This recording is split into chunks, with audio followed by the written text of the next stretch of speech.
So today we are going to be going over food ingredients, the functionality and definitions. And it's a lot of information today, lots of definitions, lots about trying to demystify all these different labels that companies put on their food products.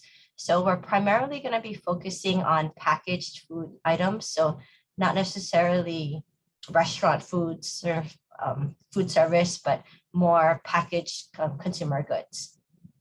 Okay. And so we're going to be going over different food product terminology, some terms that you may see on packaging, some you may put on your packaging right now. Ingredients, we're going to be learning about different types of ingredients, names, functions, and then also alternatives that you could use to make a cleaner label for your product. And looking at food additives, what do you do when you're using a brand new ingredient? What are some of the questions you should be asking your vendors? And then ending with some frequently asked questions in regards to these ingredients that you are putting in your food items. Okay. And just a little bit about me. I have a PhD in food science and human nutrition from the University of Illinois at Urbana-Champaign. I'm a certified culinary scientist with the Research Chefs Association, certified food scientist with the Institute of Food Technologists. I'm a lead instructor for the FSMA preventive controls for human foods. So if you are part of a food manufacturing company and are registered with the FDA, I do the trainings so that you can become a preventive controls qualified individual to create your food safety plan. A ServSafe instructor and proctor, and then a lead instructor for HACCP. So if you've seen me before, I've done trainings with HTDC on for FSMA and whatnot. And if you have any questions about that, you can email me that too, and my contact information is on the last slide. Okay.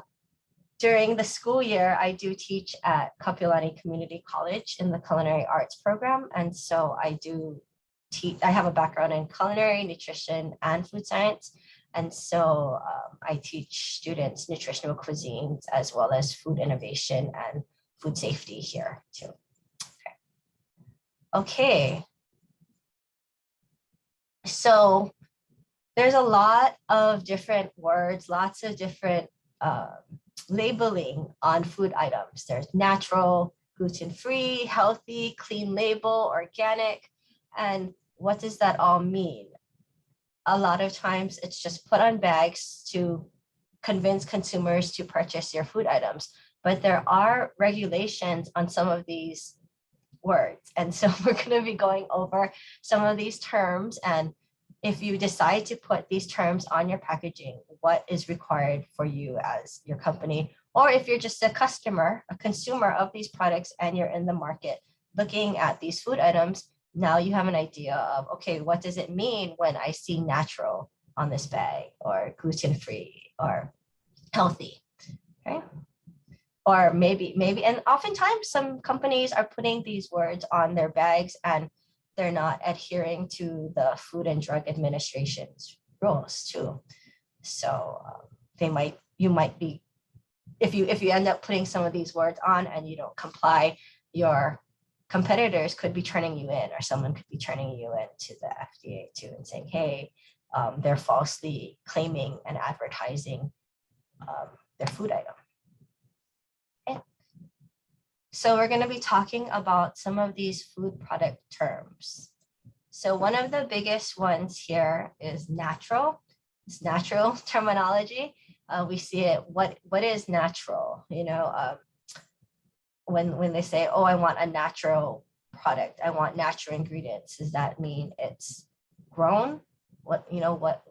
I see it a lot of times on packaging, and there's no official definition by the Food and Drug Administration. It's supposedly, this is just the generic definition that people tend to use for their products. So nothing artificial or synthetic has been included in or has been added to the food, a food that would not normally be expected to be in that food. So for this natural, it's pretty much if you grow it and maybe you can dry it out, you can cook it, but natural, you're not adding some kind of chemical into it. So that's the generic definition that people tend to use to put this natural term on their products. But currently the FDA is still trying to understand and gather data about what the best definition of natural should be. So in the past, I used to work at Frito-Lay, PepsiCo on the mainland, and we got sued once because we used to have these chips called natural chips, and it got changed to simply chips. It was just potatoes, oil, and salt. But I think some customer, this was years ago, about maybe 8 years ago, and they sued Frito-Lay because they're saying that the oil that was used to fry the potatoes wasn't naturally grown. So like either the canola or the rapeseed or whatever the vegetable oil was, it wasn't, it was genetically modified seeds. So this technically wasn't a natural product. And then they couldn't really define what natural was. So after that, natural was taken off all the packaging, and now it's called simply because there's no real set definition. So natural is still a sticky term. So I would recommend not putting it on most food products because there's no real set definition at the moment. When the FDA is trying to figure out how to label natural, they're gathering information from the public, and there's a lot of questions out there. So it's like, how do you define a name? If you can see artificial ingredients, are they allowed? These are the questions. Are GMOs allowed in a natural product? Is high fructose corn syrup allowed? Because really high fructose corn syrup comes from corn, but it's processed, and there's some chemicals that are added to it to help some processing. They might include a chemical, or and is this natural? Is it corn in its natural state? Even to the question of granulated sugar, is that considered natural? Because granulated sugar, like, just sugar, table white sugar that you use, it's coming from sugar beets or it's coming from cane, and it's processed out. So they have to mash it, cook it down, dry it out, and make the sugar. And is that in its natural state? And so there's a lot of questions coming out. Is it only raw ingredients? Is it the whole ingredient? If you start extracting components from a food, is it natural? So there's a lot of questions, and that's why the FDA has been still trying to decide what is considered natural. And so I'm not sure when they're going to decide on that real natural definition. So why does that matter for you as a food company or as a consumer? So in the past, there have been lawsuits from other companies, like fruit products containing ascorbic acid and citric acid as preservatives in a food. So this was like dough fruits, just to maintain, like if they have cut up fruits in a cup and they're adding acid to it. And these are naturally occurring acids too, or naturally created. And so is that still considered natural if they're adding acid, a natural, something that's naturally occurring in the environment?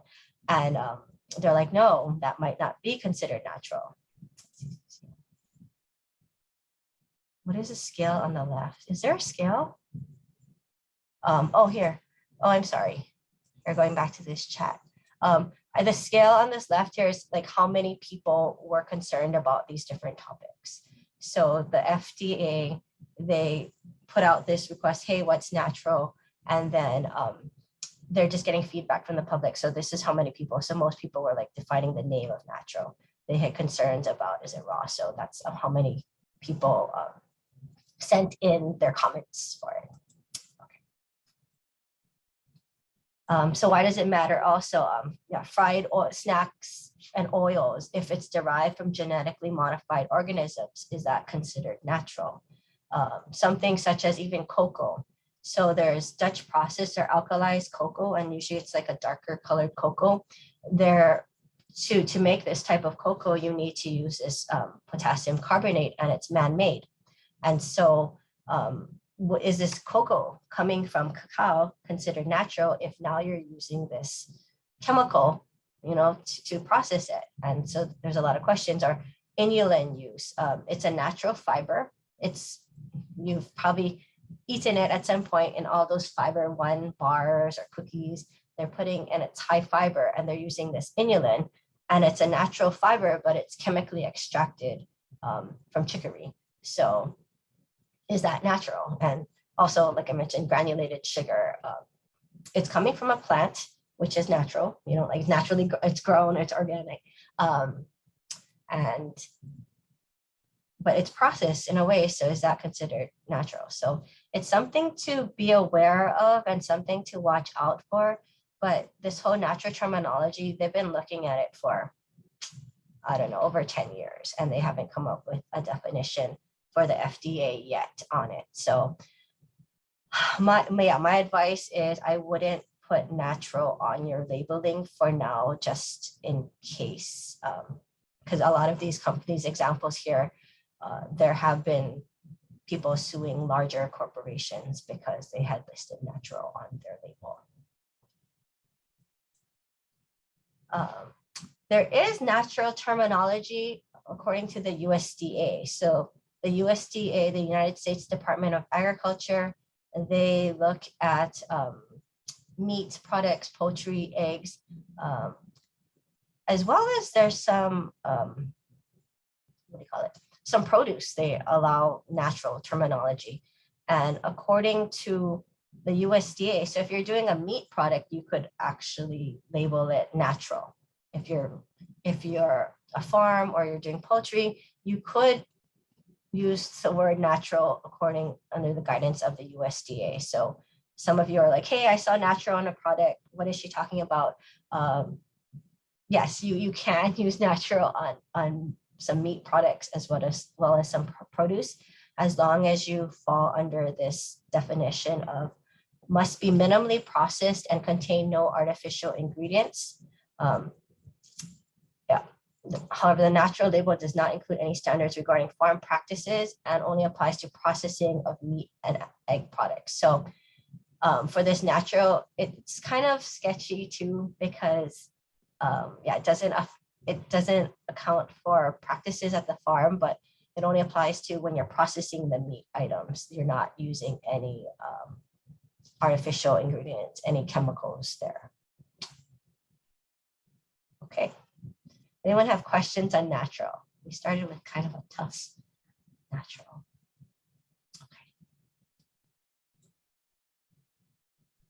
Okay, so next, healthy. This is a word.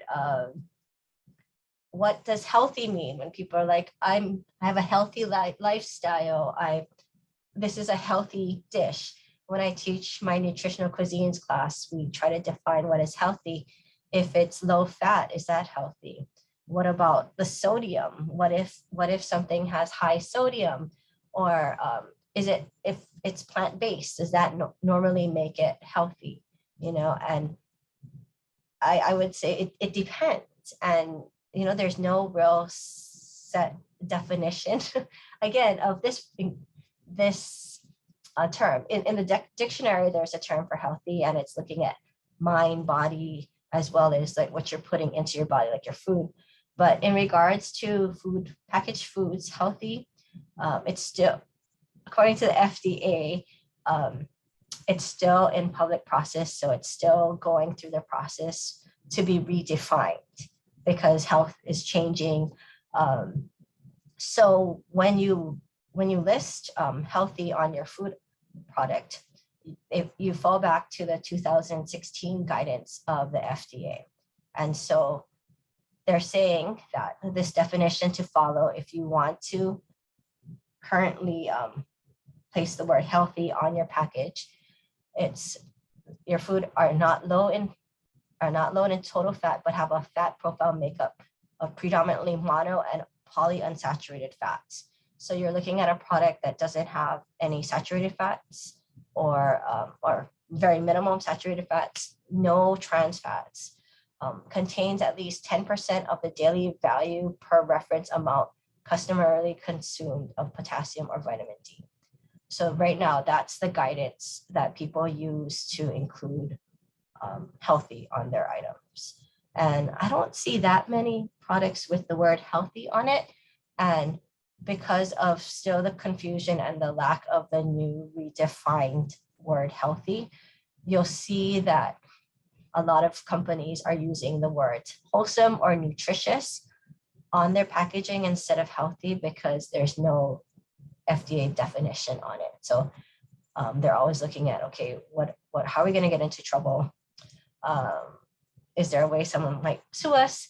So wholesome or nutritious seems to be the safe words that people are using that isn't drawing attention to their company as much from a, hey, what's the right definition? Da, da, da. So I would stay away from healthy on your food product also.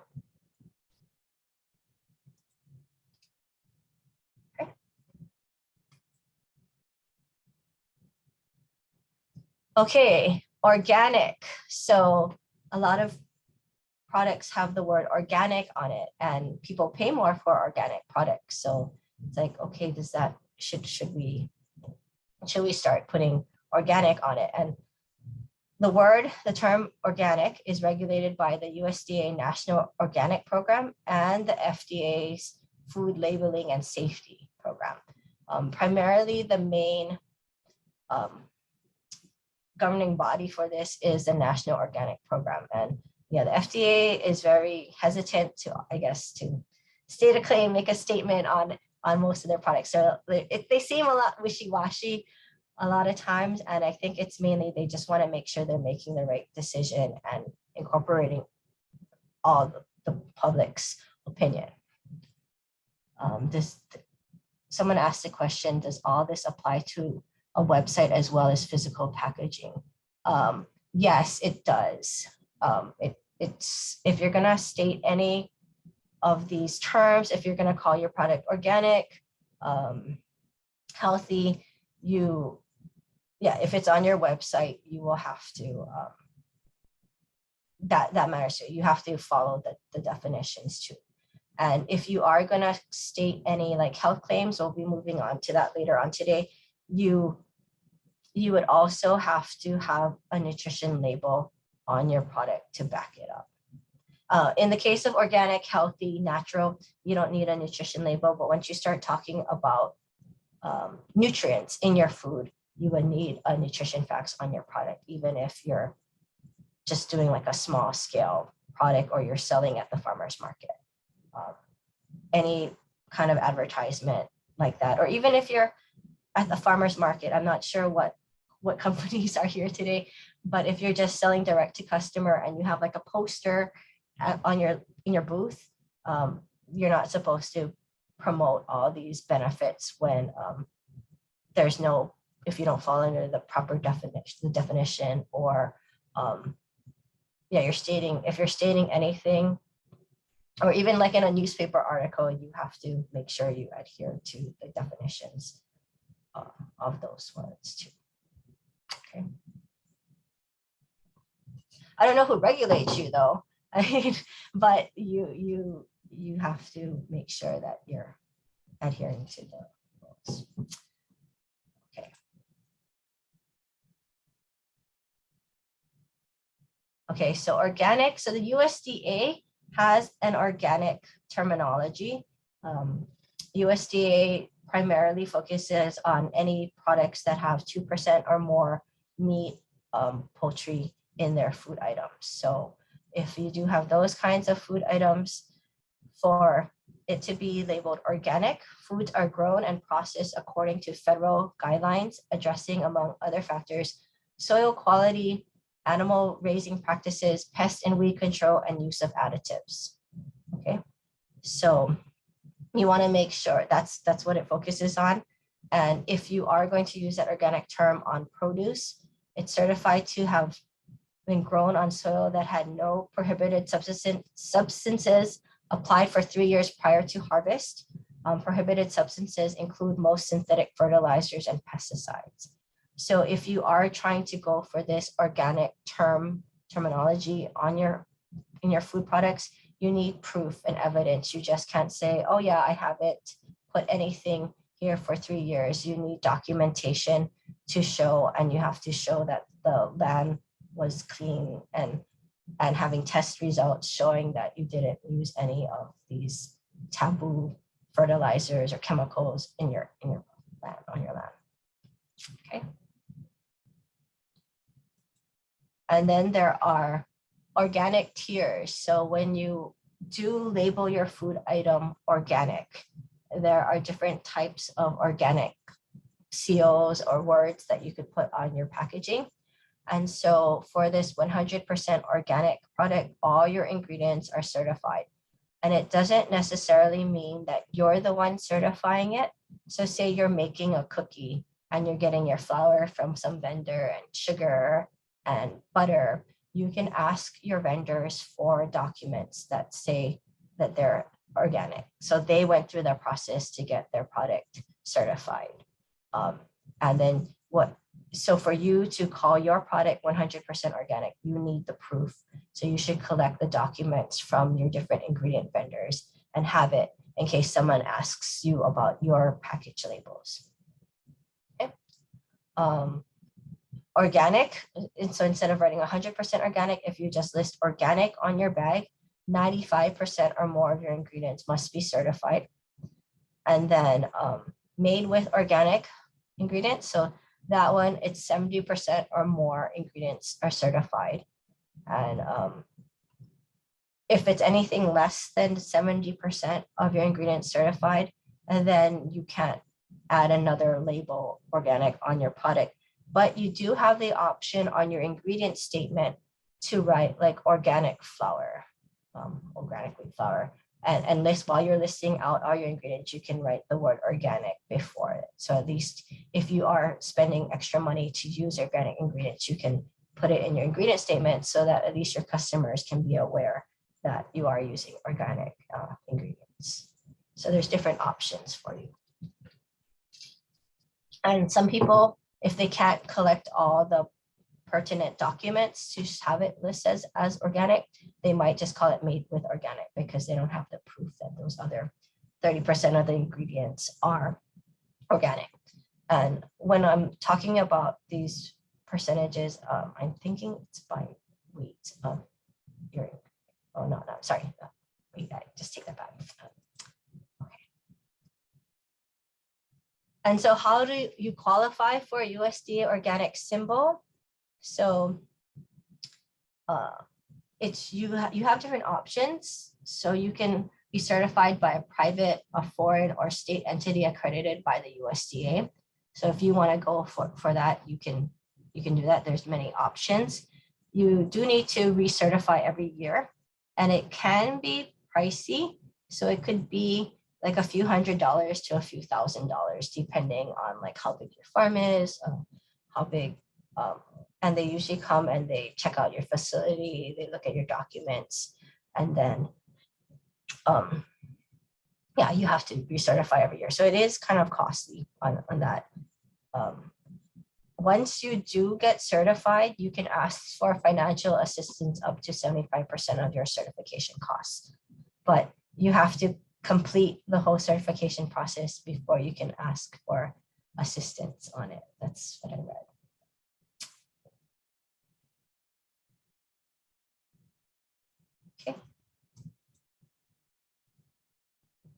Okay. Any questions on organic? You can type it in the chat if you want. It's so weird. When I teach on webinars, I can't hear people talk. I like it when people ask questions, but we'll stick with this chat. Okay, so clean label. When I work, I do product formulations for companies, and when I teach students, I'm like, is it clean label? And really there's no definition for clean label, but you hear this term a lot, clean label.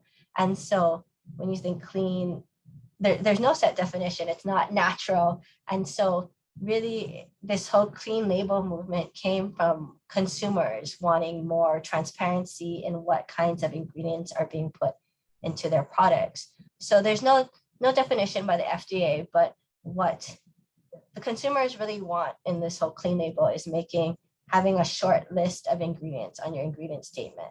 And ideally all the ingredients in your ingredient statement, they should be, I don't want to say friendly sounding, but ingredients that you commonly know or you've heard of, or it's like it's wheat, it's not trisodium phosphate or something, even though it sounds scary, it sounds like chemical sounding names. But they just want to know what it is. And so some people take this whole clean label to be, anything I can find in my pantry at home, any ingredient that I can find in the grocery store. And so that's what right now this whole clean label movement is. It's more knowing what is in my food.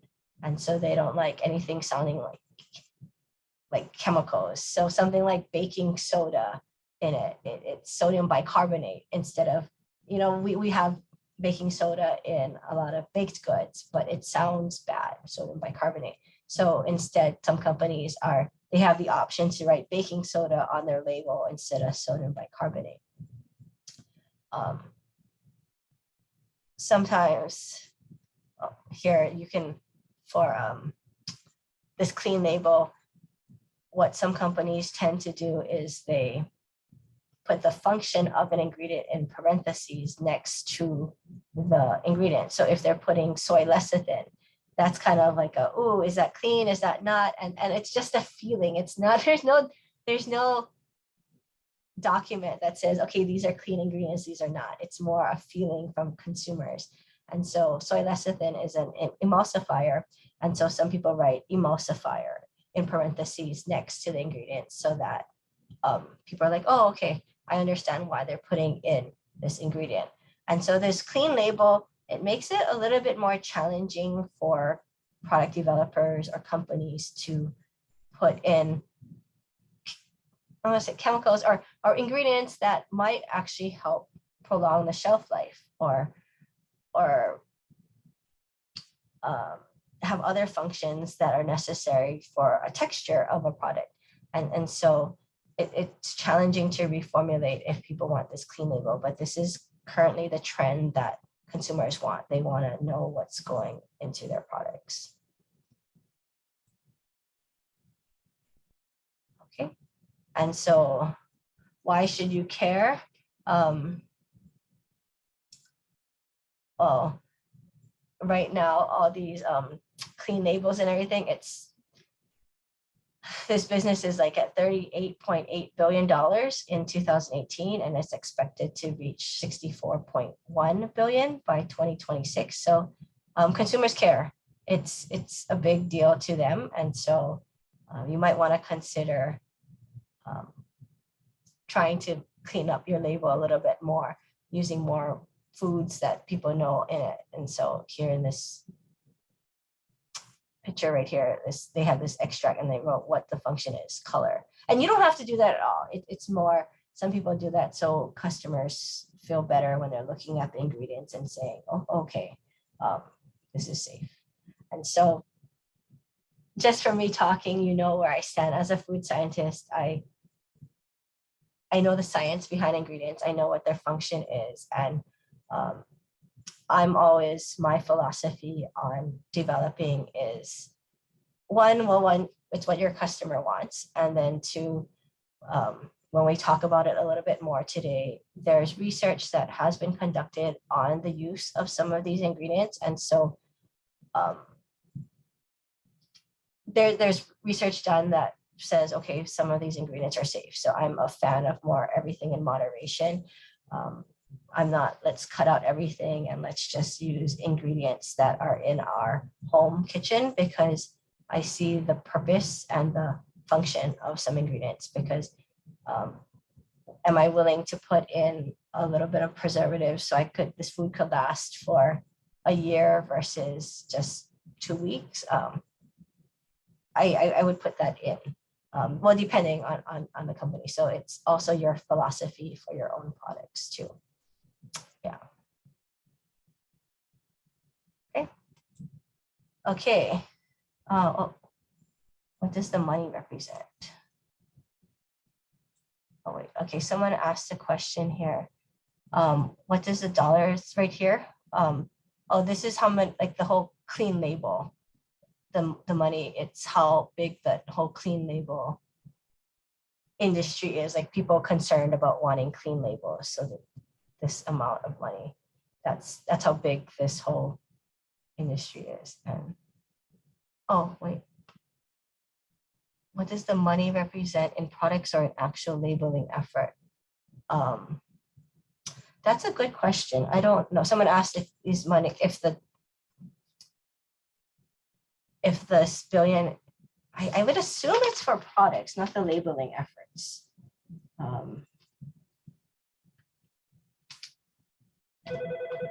I think it's more for it's more for products, but I will get back. I'll see if I can get back to you on this. I see your name here. Can you also give some examples of fermented products? Can you clarify on that? Fermented products in regards to organic or clean label, beer, wine, and vinegar. Like how to label beer, wine, and vinegar? Is that your question? Sorry, someone's asking a question about beer, wine, and vinegar. Oh, for labeling, it depends. Okay, so most of these examples I'm talking about are for foods, and beer and wine and vinegar usually, I'm trying to think from a nutrient standpoint, they don't necessarily need nutrition labels unless there's a lot of like enough calories on that. But from an organic, from clean label, all this and drinks, they still should, the same term should apply to the beer, wine, and vinegar. So going back to natural, there's no real definition for natural for all this. It would all pretty much apply to your drinks too. I'm trying to think who,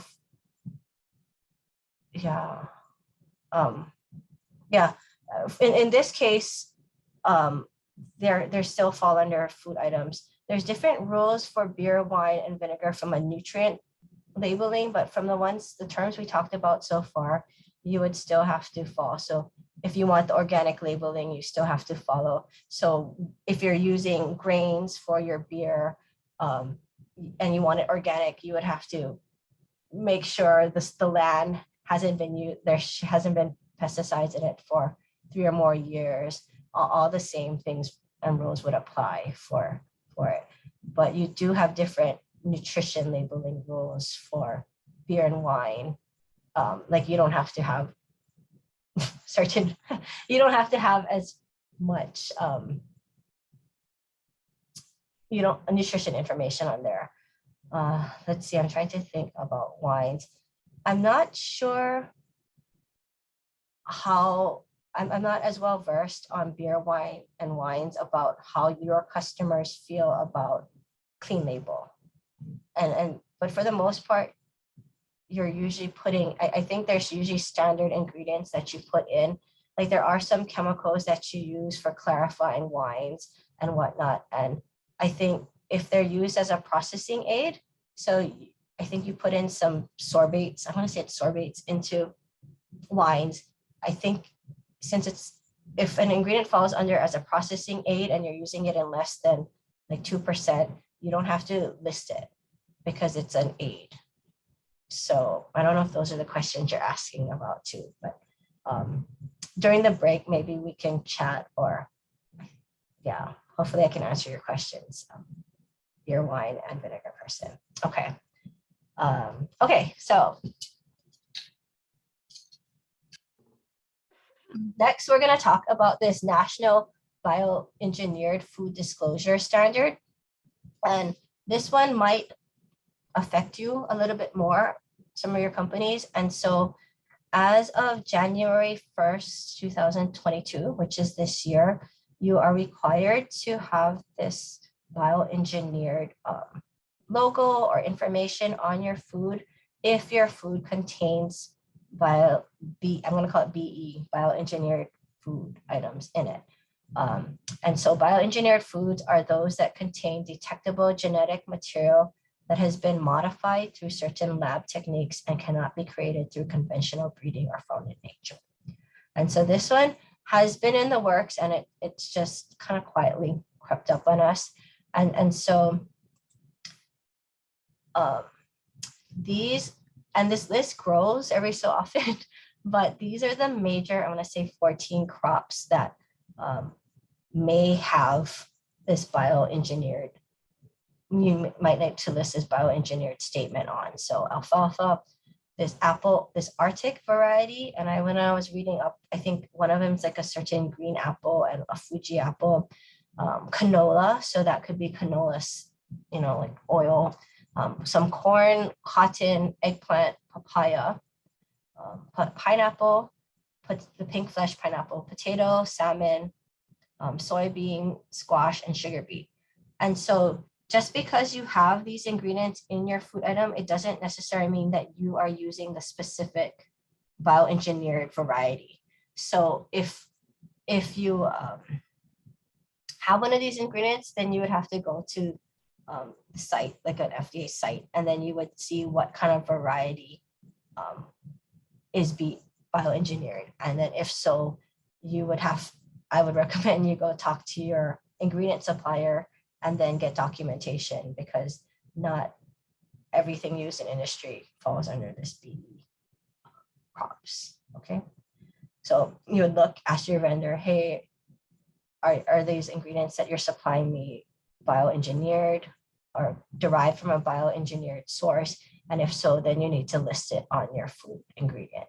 And so I don't think it applies to everyone, so don't freak out yet, because when I saw this, I was like, oh my goodness. So many people use sugar, because sugar beet, that's one of the biggest crops for just white sugar. And so I was like, oh, everyone with sugar has to put this on. But as long as you know where your source of sugar is coming from and your ingredient supplier shows you, okay, no, I'm not getting it from this genetically modified beet, then you're good. So, but if you happen to be using one of these ingredients that contain the bioengineered food items, you have 3 different options. And so one, you would have to list, have this term, either bioengineered food, on your food labeling, and this, or you can have a statement along the lines of contains a bioengineered food ingredient, or, so that's one option. Option 2 is having this symbol here, a symbol on your food packaging, or you could have a electronic, like a QR code. I just took this off this program I was using. Don't click on this QR code. I don't know where it leads into, but you could have a QR code on your packaging so that it'll take your customer to a website with information about what's bioengineered, what ingredient in your product is bioengineered. So you would have to have one of these 3 options on your food packaging if you happen to have an ingredient that is bioengineered in your food item. And they say, like, this is kind of discreet. If you have a QR, no one's going to like go to it. But as of now, these are your options. It might change, but if you look around, you're like, I've never seen these before. Look around in the grocery store. I've seen it on big name companies. I've seen it online on some sodas. And then here's just an example here. Lucky Charms, it says contains bioengineered food. So it could be as simple as just a statement like that on a box, so people are just aware of what's in their food. So that's something to check up on your ingredients if you happen to have one of these ingredients on. So again, like canola or corn, it could be an oil that you're using that's coming from one of these varieties, or sugar beets. I think those are the major ones that are going to affect, that might affect you all here, like oil or sugar. Oh, yeah.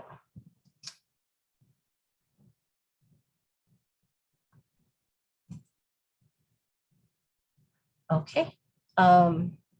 Moving on, GMO free. This one is regulated by, again, it falls under FDA and USDA, and genetically modified organism free.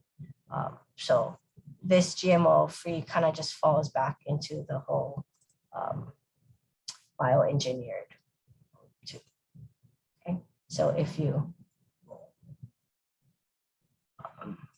want to put that on, good.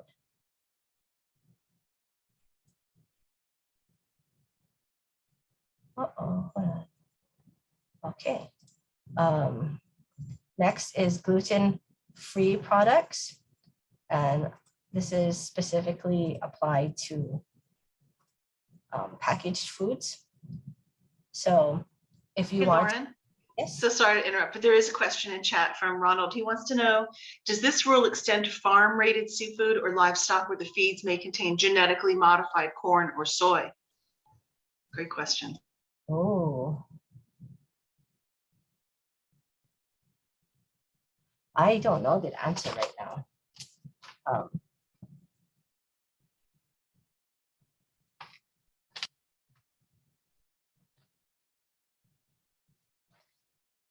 I have Ron's contact information, so I will get back to you via email. I'm gonna look that one up. Okay, Ron? I don't know. That's a good question on that. Yeah, I don't want to tell you the wrong thing. So I will look that up after this webinar and see. I'm not sure if you feed. I would think you would have to show it up. I don't know. I mean, I'll read up on it to see. Yeah, if you feed an animal genetically modified, does it have to show up in the food item? I would think so, but I don't know. I will look that one up for you. Yeah. Okay. So gluten-free, if you want to have a logo or words for this, for food, for packaged foods, you are what you eat. Yeah, right. You would think, okay, the genetically modified, it's somehow, but then you poop it out. Yeah. Okay. Anyways, gluten-free for food packaging.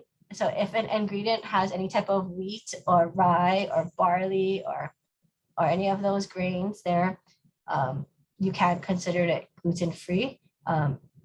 If an ingredient is derived from these grains that has not been processed to remove the gluten, an ingredient derived from these grains that has been processed to remove gluten.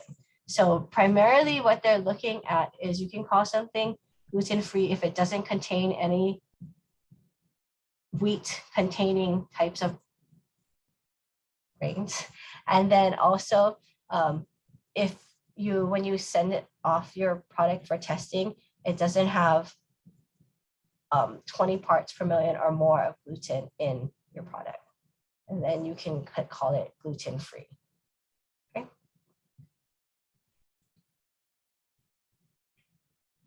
And so I think this is silly, but this is how the industry works.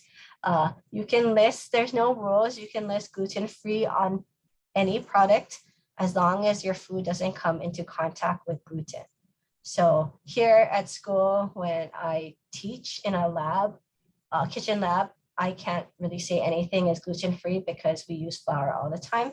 And I mean, we can clean and sanitize our counters, but we use flour and it's in the air, and I can't say without a doubt that there's no gluten in something like a salad that we're making.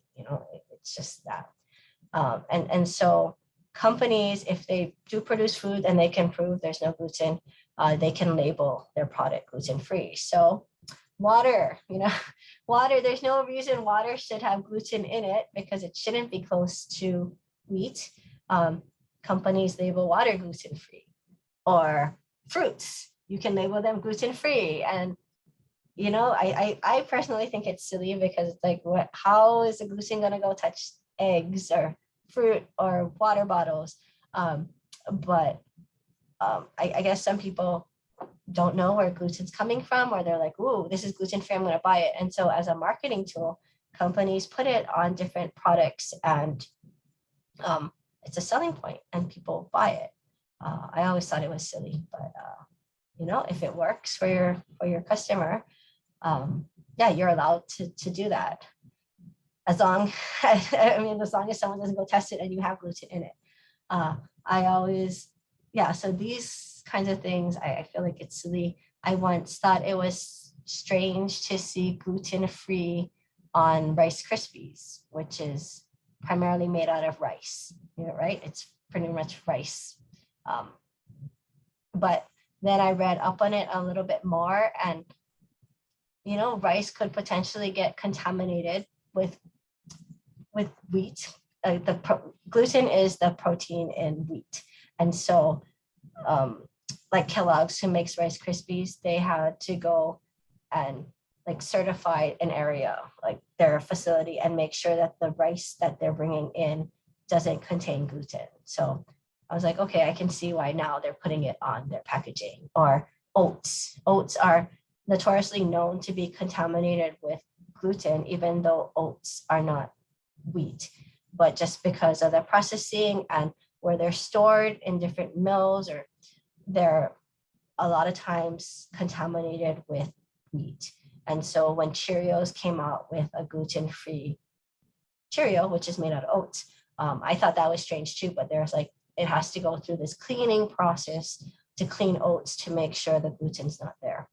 And so I was like, okay, I can see why, because people who have celiac disease, where they can get really sick from consuming all this gluten. So people need to know that there's no gluten in that product so that they don't get really sick. So I was like, okay, that makes sense now why we don't have, why they list gluten-free on their products.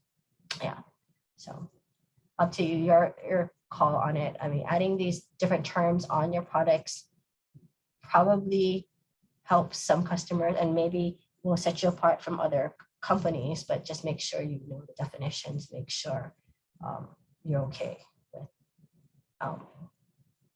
is there a benefit for me putting this label on my product? Okay. And then,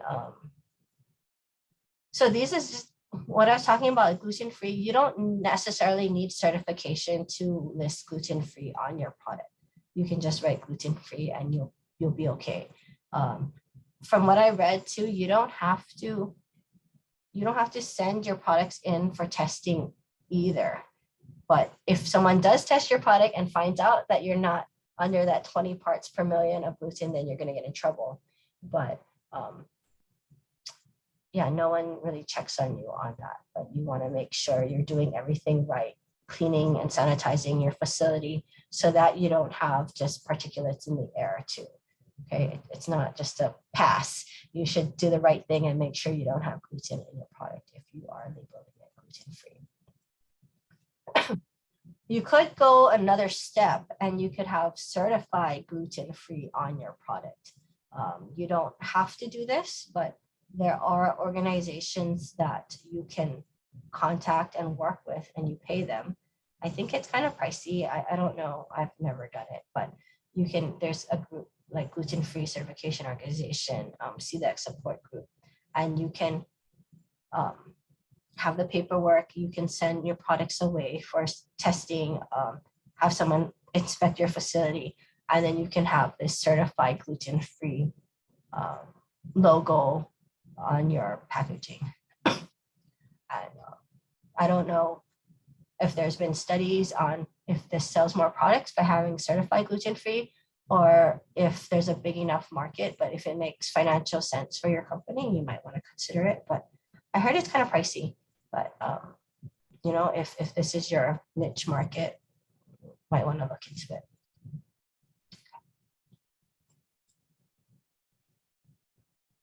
Okay, and then these are just nutrient claims. These have been around for a while, and this is dealing more with the nutrients in your food. So looking at your nutrition facts, looking at your components of your food items. So any claims on food packaging outside of the nutrition panel related to nutrition. So if you're talking about anything about low fat, low sodium, no sodium, cholesterol free, no added sugars, all this, whatever nutrient claims are there, you need to make sure that your product actually meets that definition.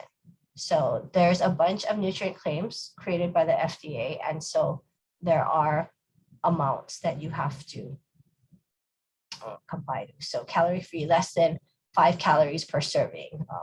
If you're going to label something low fat, it has to have less than 3 grams per serving. And if you start putting nutrient claims on your food, then you must have a nutrition facts on your product. Even if, say, you're just selling it at the farmer's market, or say other rules tell you, oh, I don't have to do a nutrition facts because I sell less than 100 units of this. Once you start making these claims, either on a website, poster, or on your product, you need to now put a nutrition facts label on your product. Okay. And so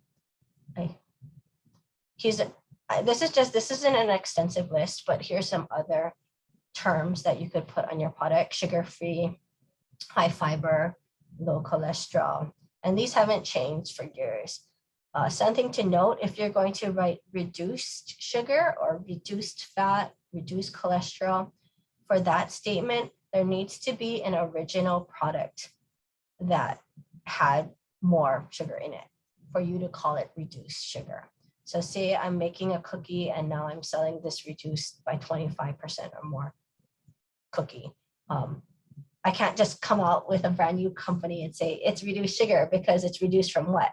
You can't do that. So you need to have an original, and you can't say like, oh, Chips Ahoy came out with this. Mine has 25 is reduced sugar from Chips Ahoy. No, you can't compare your product to a product out there and say you have reduced sugar. You can do a statement of less than the leading 25% less sugar than the leading cookie company or something. You can do something like that, but you can't have a reduced sugar or reduce anything when you don't have an original to compare it to. Yeah. Okay. So these statements, for these statements, you don't have to send your product away for sampling or testing of it. You're just kind of on our system showing that, okay, my product has less than it per serving. And then a customer might look at the nutrition facts on your product to show, okay, there's less than 3 grams of fat in this serving.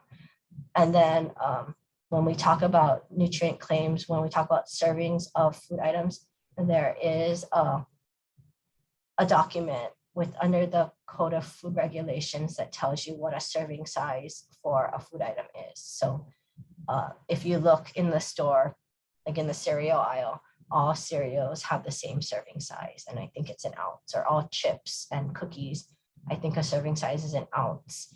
For like peanut butter, I want to say it's like 2 tablespoons is a serving size. So if I come up with a new peanut butter, your serving size is always the same across your specific food item. So that you can't say, oh, I'm going to make my serving size really big and now I have 5 grams of fiber. No, it's set to by the government. Hey, Lauren, it's 9:30 and it seems like it'd be a good time for your voice to take a break. Should we take a 5-minute break? I'm going to do one more slide and then Okay. That's time to do it. Okay. Great. Thank you, Laura. Yeah, hopefully I've been saving my voice for a few days so that I wouldn't lose it for this talk, because I was telling people I caught COVID last week and I've been fighting it. I've been so tired this past, but I wanted to be here today. Okay, and last, something to announce for nutrient claims, there's other things called authorized health claims. So if you want to put a claim on your food item related to health, the claim has to be reviewed by the FDA and approved for use. And there has to be a lot of evidence showing that there's a relationship between the food and reducing the risk of that disease or health condition. So a lot of times you see it. The major example I always give is this oatmeal or foods that contain oatmeal, like Quaker. They're like 3 grams of soluble fiber from oatmeal daily in a diet low in saturated fat and cholesterol may reduce the risk of heart disease. This cereal has 1 gram per serving. And so they are allowed to make this claim because I'm pretty sure Quaker spent a lot of money doing some kind of study at a school, or they paid some group to do a study, and they found that consuming fiber from oatmeal would reduce, in conjunction with a diet low in saturated fat and cholesterol, helped a little bit reduce the risk of heart disease. So because they did that research and they got it approved by the FDA, they can now add this statement to their food items. So it's kind of difficult to come up with your own health claim and put it on your product because it costs a lot of money to do this test and then get it approved by the FDA. But since Quaker did this research and say you do have this much oatmeal in your product, you can use their statement too, because they did the legwork and now it's an approved claim. As long as you have enough of that ingredient in your product, you can now put this claim on yours. But to go like from ground level to come up with this claim and find the health benefit, I don't think most companies do that unless they have like the money to back it up. But you could do something like that. Okay, so I think this is a good time to break right now before we move on. And so we'll take how long a break, Laura or Olivia? 5 minutes? 5 minutes? Yeah, we'll do like a 5-minute break, or maybe we'll come back at like 9:40-ish. 9:40 for everybody? Great. Can I now use the same statement? Yes, Brandon, you could use the statement on your oatmeal as long as you have the, I mean, I don't know what else is in your oatmeal, but as long as you have enough oat in your product, yeah, you could put that statement on because they came up with it and did the research. Yeah. So there's other claims too out there. So if you look and your product has that level or more of an ingredient that helps with this health claim, yeah, you could put it on your product. Any other questions?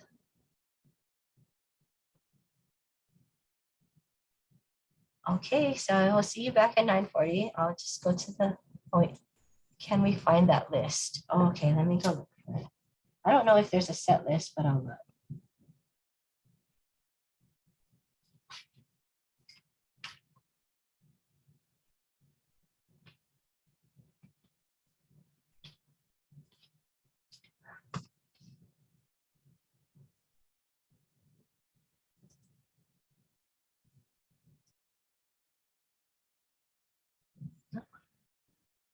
We're recording now. Okay, everyone, I hope you're back here. Yeah, I don't see link. Oh, he says he doesn't see links.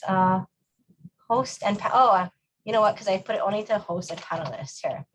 There we go. Okay, so Brandon had asked about this authorized health claims. So there is actually a list. So I put it in the chat here. If you want to put a health claim, kind of like this oatmeal health claim on your food item, there is a list of authorized health claims. I don't really want to move my screen around, but you can kind of see a little bit here. It's an FDA site. And so these are approved health claims. So if your product does have enough calcium, vitamin D, you can have a claim about osteoporosis.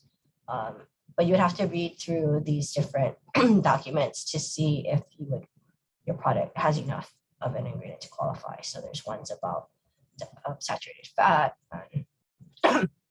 grains, folic acid. So there are different ones that you could put on your product. Just make sure you have enough. Okay, cool. Yeah, okay. So let's go on to ingredient reformulation. And so for this, I'm just gonna highlight some things that I see are coming up right now.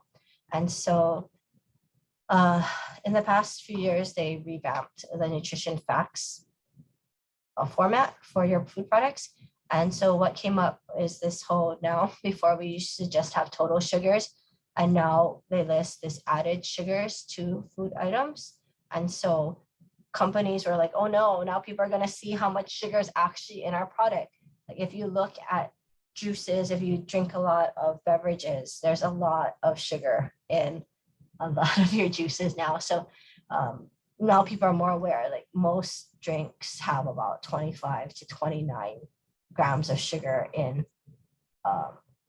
8 ounces, like a cup of your drink. And so, and usually canned juices are 12 ounces. So you're drinking about more than half of your daily recommended amount of sugar just in this juice. So now with all this added sugars showing up, if you look in the market, there's a lot more lower calorie, no sugars, low sugar products, reduced sugar drinks in the market.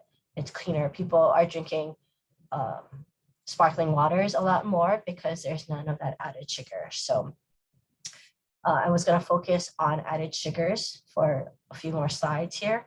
And so instead of anytime you add sugar, like high fructose corn syrup, sugar, just granulated sugar, even honey into drinks, that's considered added sugars into your beverage, into your food item. So companies are like, oh, I don't really want this to be really high. So I'm going to try to reformulate and use other ingredients. In the past, these are ones that we've seen in a lot of diet drinks or in yogurts. It's aspartame. That's similar to like it's what's in those packets at coffee shops, NutraSweet or Equal. Saccharin isn't as used as much, but saccharin is in Sweet and Low. I think Sweet and Low is the pink the pink packet, or Li-Hing like preserved Chinese plums that has saccharin in it. It's 300 times sweeter than sugar. All these, you're using it, they're high intensity sweeteners, so you're using them in really small amounts. And then, so the calorie amount is pretty much 0 in 1 gram and you're getting this hit of sweetness. Acesulfame K, it tastes slightly bitter, but it's 200 times sweeter than sugar, and it has 0 calories per gram. And then, so these are the more chemical sounding high intensity sweeteners. If you look, they still are in diet sodas and yogurts and a lot of anything that was like low sugar products. Then sucralose came along. Sucralose, the other name, everyone probably hears it, the commercial name Splenda, the yellow packet. It's before they're like, oh, it's just like sugar because it's a sucrose molecule with a chloride attached to it. And it's 600 times sweeter than sugar and 0 calories per gram. So these are all high intensity sweeteners that have been around for a while. For a while, people were using sucralose a lot more, and they're like, oh, okay, this is better than the other 3. And there's a reason why there's a lot of these different packets out there at coffee shops, and depending on your genetics, how you taste, some people hate some of these high intensity sweeteners. It's like super bitter or metallic, or it's like just tastes like medicine.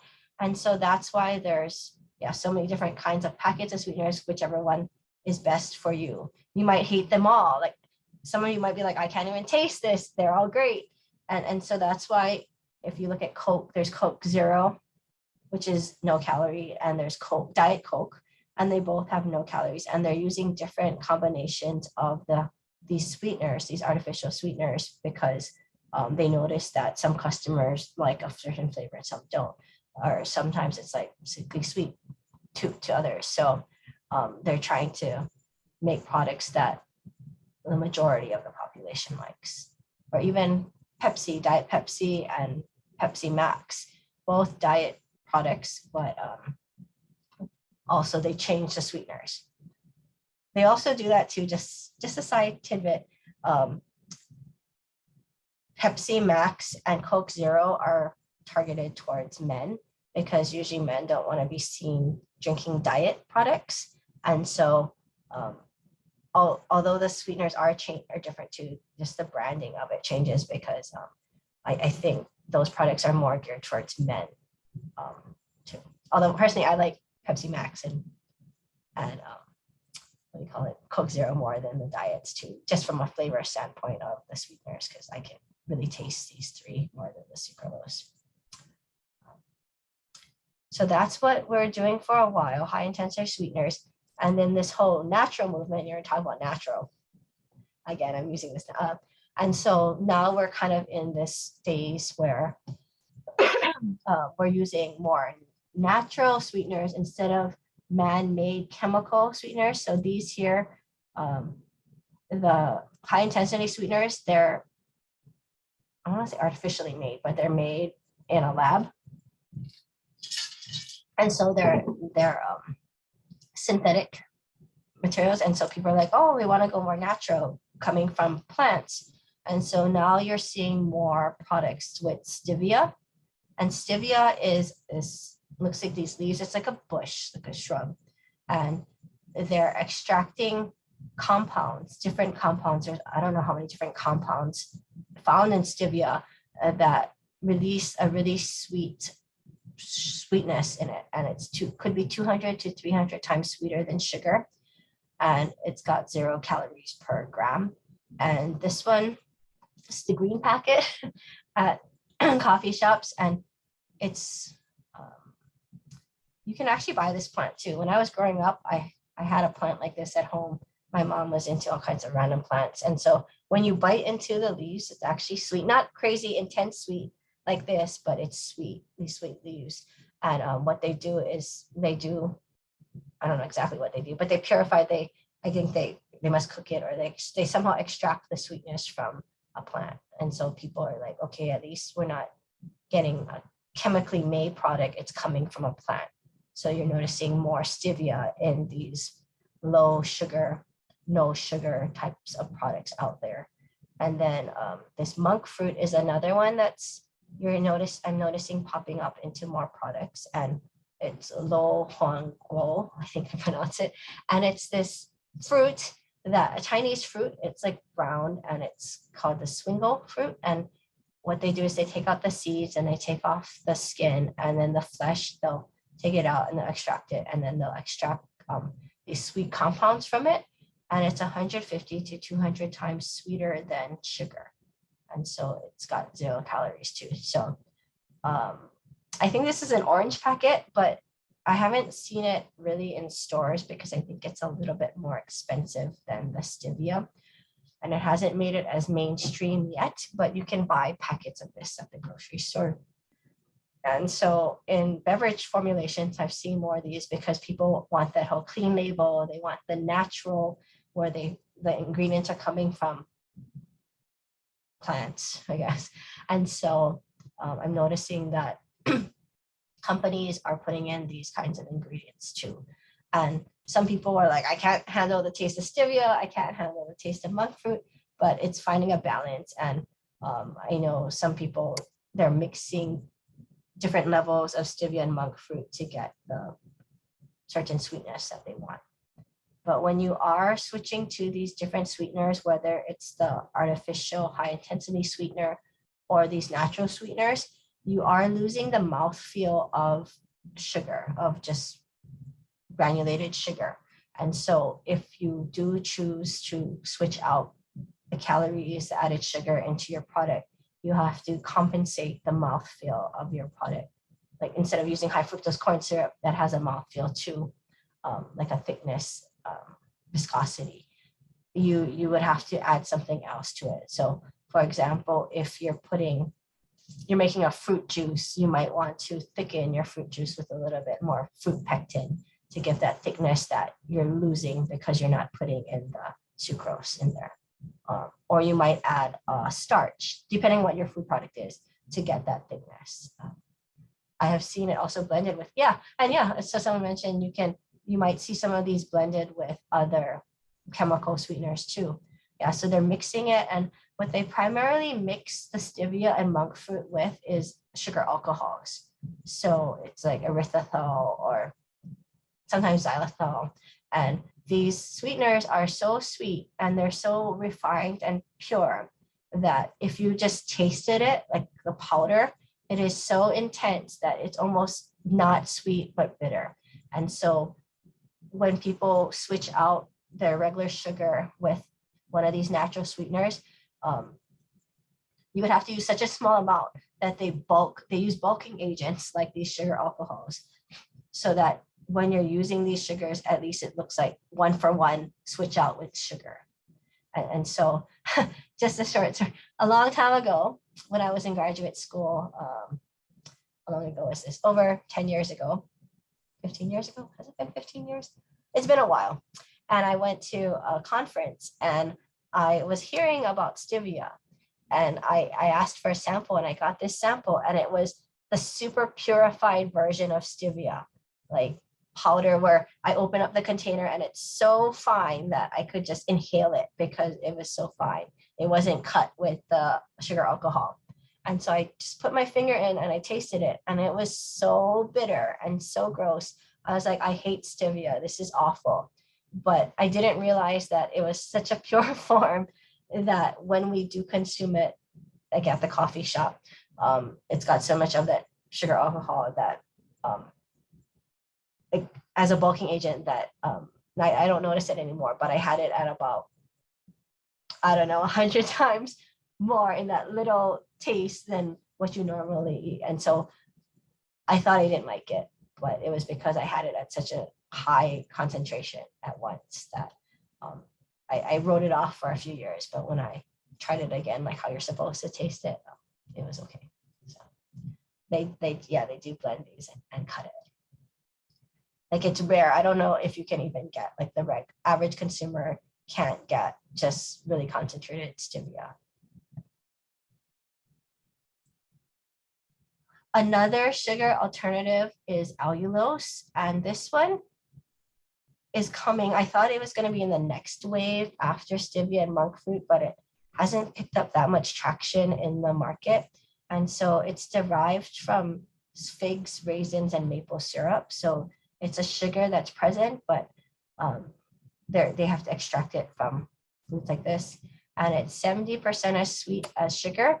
There's a little bit more calories in it than your monk fruit and stevia. And it is very, you can buy it in powder form or liquid, but it's usually tends to be used in higher moisture products because if you leave it out, it like clumps a lot and it tends to pull a lot of moisture into it. And so I've seen it used in beverages and soft baked goods. And one benefit to it is that it's exempt from the added sugar list. And so some sugars, these alternative sweeteners, you have to list as an added sugar, but this one you don't. I don't know how I got the exemption, but it did from the FDA. I've played around with this. They say that it's got the mouthfeel of regular sugar too. And when I taste it, it's pretty good.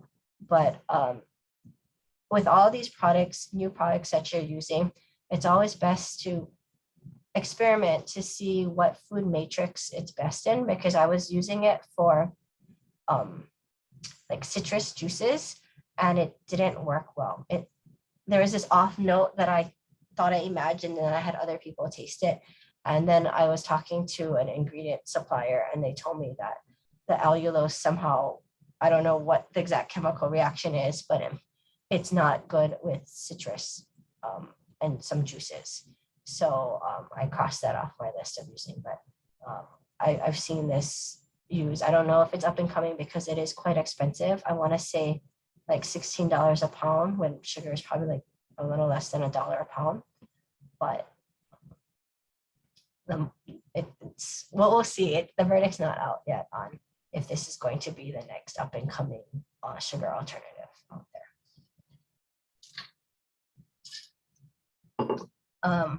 Tagatose is another sugar alternative. It's naturally found in fruits, cacao, dairy products, and it has 92% of the sweetness as sugar. And I thought this one was up and coming too, but I haven't seen it out as much. Maybe they're having more of a difficult time trying to extract the sugar from products. And so this one did not get exempt from added sugars. I think it's because it has a lot more calories per gram. And so if you do add tagatose to your formulations, it's still an added sugar. So maybe that's why too, it's close to sugar, still has calories. Yeah. And it's used in beverages, chewing gum, dairy products, like cereal bars, cereals. So before I could buy this in Amazon, and I haven't found it online recently, so I'm not sure what's going on with tagatose.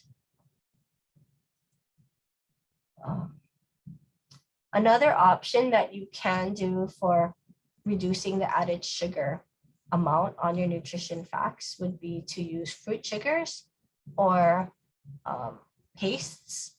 And so I've seen products out there that they're using like date paste or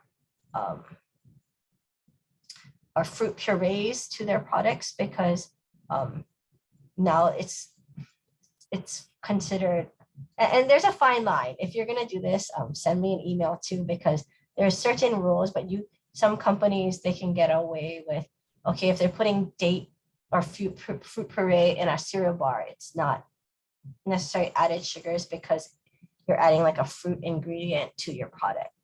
So I've seen it primarily in like soft, kind of like Fig Newton types of bars where they're adding it as a binder and sugar source so that it's still sweet, but the added sugar doesn't pop up there. It just is in the total sugar, but not added sugar. So I've seen people do this. Although, if you didn't know, a lot of juices, like box juices, Capri Sun, they're using concentrated white grape concentrate, and they're saying 100% fruit juice. That falls under added sugar, this concentrated fruit powders, because it's pretty much just sugar that they're adding in, powdered fruit, extra sugars. So there's different rules and regulations depending on what you tend to put in your formula. And then lastly, from the sugar alternative, there's sugar alcohols. There's other sugar alcohols too, like sorbitol, but these are the major ones that I've seen in people using right now. And erythritol, it's naturally found in wine, beer, and cheese. It's 65% as sweet as sugar. It's got 0.2 calories per gram, and it's used in a bulking agent. So when you do buy stevia or monk fruit or blends of the two, it's usually cut with erythritol in there. And erythritol, if we're doing this webinar in person, I would have you trying all these different sugars. And the erythritol has kind of a cooling effect when you eat it. And so I don't know how to explain a cooling effect. It feels kind of like almost slightly, like if you rub Vicks on your throat, and it kind of has that menthol kind of feel. It kind of has a slight cooling effect like that. Xylitol is another sugar alcohol, and it's found in fruits and vegetables, and it's extracted. It has the same sweetness as sugar, has a little bit more calories. It's often used if you go to the health food stores in candies and gums because it may help reduce tooth plaque too. So when you chew it or you eat it, it goes around in your teeth and it helps to get rid of some of plaque. But the thing about these two, anything I think in large quantities, it could lead to diarrhea. So if you eat too much, it's not good for you. Okay. Any questions about sugars or alternative sweeteners? Or have you heard of any others that you have questions about that are coming? Because there's more than this. I'm just hitting the major ones. I've been playing around with this other sugar, and it's pretty good, but I'm kind of afraid of it right now because I don't know how to list it on an ingredient statement, and I don't know exactly what it is yet. So there's a lot because of the high prevalence of diabetes with all this added sugar. People, all these drinks and beverages are a big industry. all these companies are coming out and trying to come out with these sugar alternatives. And so you might have ones out there, and it's just a matter of, can they make a large enough quantity for the industry? Do the people like it? And so, yeah. Are the last considered natural? Well, natural, can they be organic? These are good questions. I don't know if you're making a joke, but yeah, I good question. Is erythritol and xylitol organic, and is it considered natural? I have to go look that one up, because I don't know if it can be considered natural, because I think how they extract it, they're probably using some kind of chemical, man-made chemical, to extract or make these alcohols from the food item. So I don't know that answer to it right now. Does anyone else know about that? If they are. And I'll look it up to see. I don't know. I have bags of it, but I don't have it next to me right now. So I am not sure if they're organic or natural. My guess would be no for these two. Yeah. But then maybe you can get one, because if it's used to cut monk fruit and stevia, and people are using it, then there might be some organic or natural brands of it. So good question on this. And these two, I think, don't quote me on this, I think this is what people are using too for like the ketogenic diet. I think at least erythritol, they're putting it in ketogenic types of formulations that need like no carbs. So I want to say, I think I've seen this on the label of ice creams, with keto ice creams. Okay, yeah. So it's a whole new world. If I do this talk next year, I'm sure there'll be new sugars out there that people are using.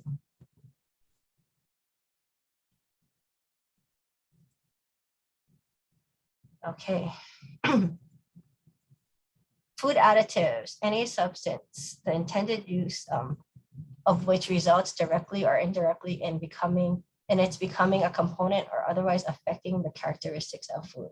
So it's pretty much adding any food product added, ingredient added, that changes a food. That's considered a food additive. So even like salt is considered a food additive. Okay. And so food additives, emulsifiers. So emulsifiers are ingredients that it combines two ingredients that normally do not mix well together. For example, mixing oil and water together. And so naturally occurring emulsifiers that people might use in their formulations, like egg yolks, are a natural emulsifier.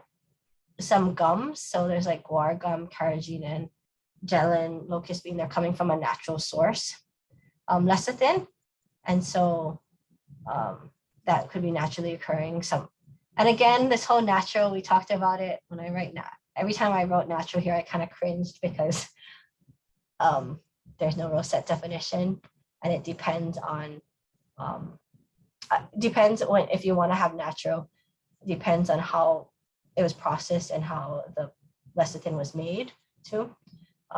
In cooking, tomato powder, mustard, or miso could be considered an emulsifier. So when I think about naturally occurring emulsifiers, I tend to think about when I'm making like salad dressings, and what do you make? Because normally it's like oil and some kind of vinegar, and maybe you're putting some kind of liquid water like a juice. And so normally your dressings tend to separate out. So what do you add to it so it doesn't separate out? And so some people, like in a Caesar salad dressing, you're putting egg yolks in it. Mustard, people like put mustard inside so that it emulsifies. So once you shake up that oil and water mixture, you add the emulsifier, it doesn't separate out, and you agitate it, you shake it up, and then you have a homogeneous mixture. And then there's man-made emulsifiers.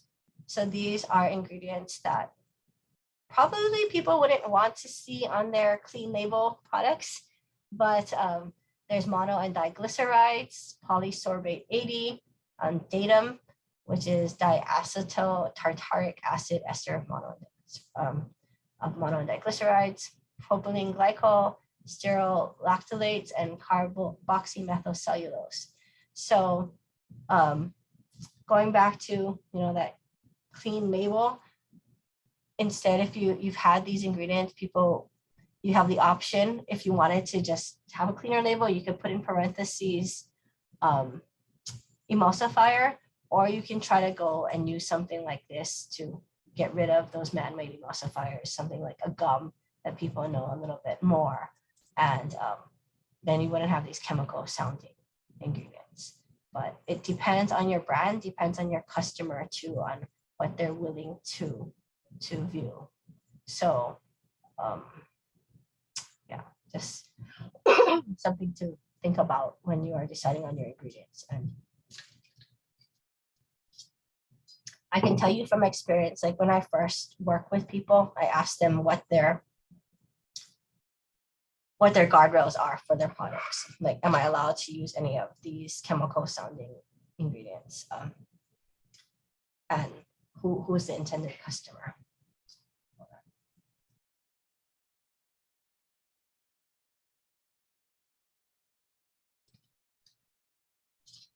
Sorry.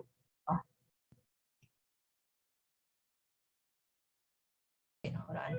I have to cough for a little bit.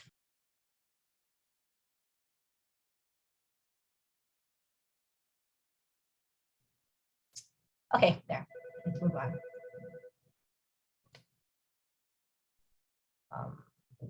So preservatives. Preservatives also fall under being a food additive too.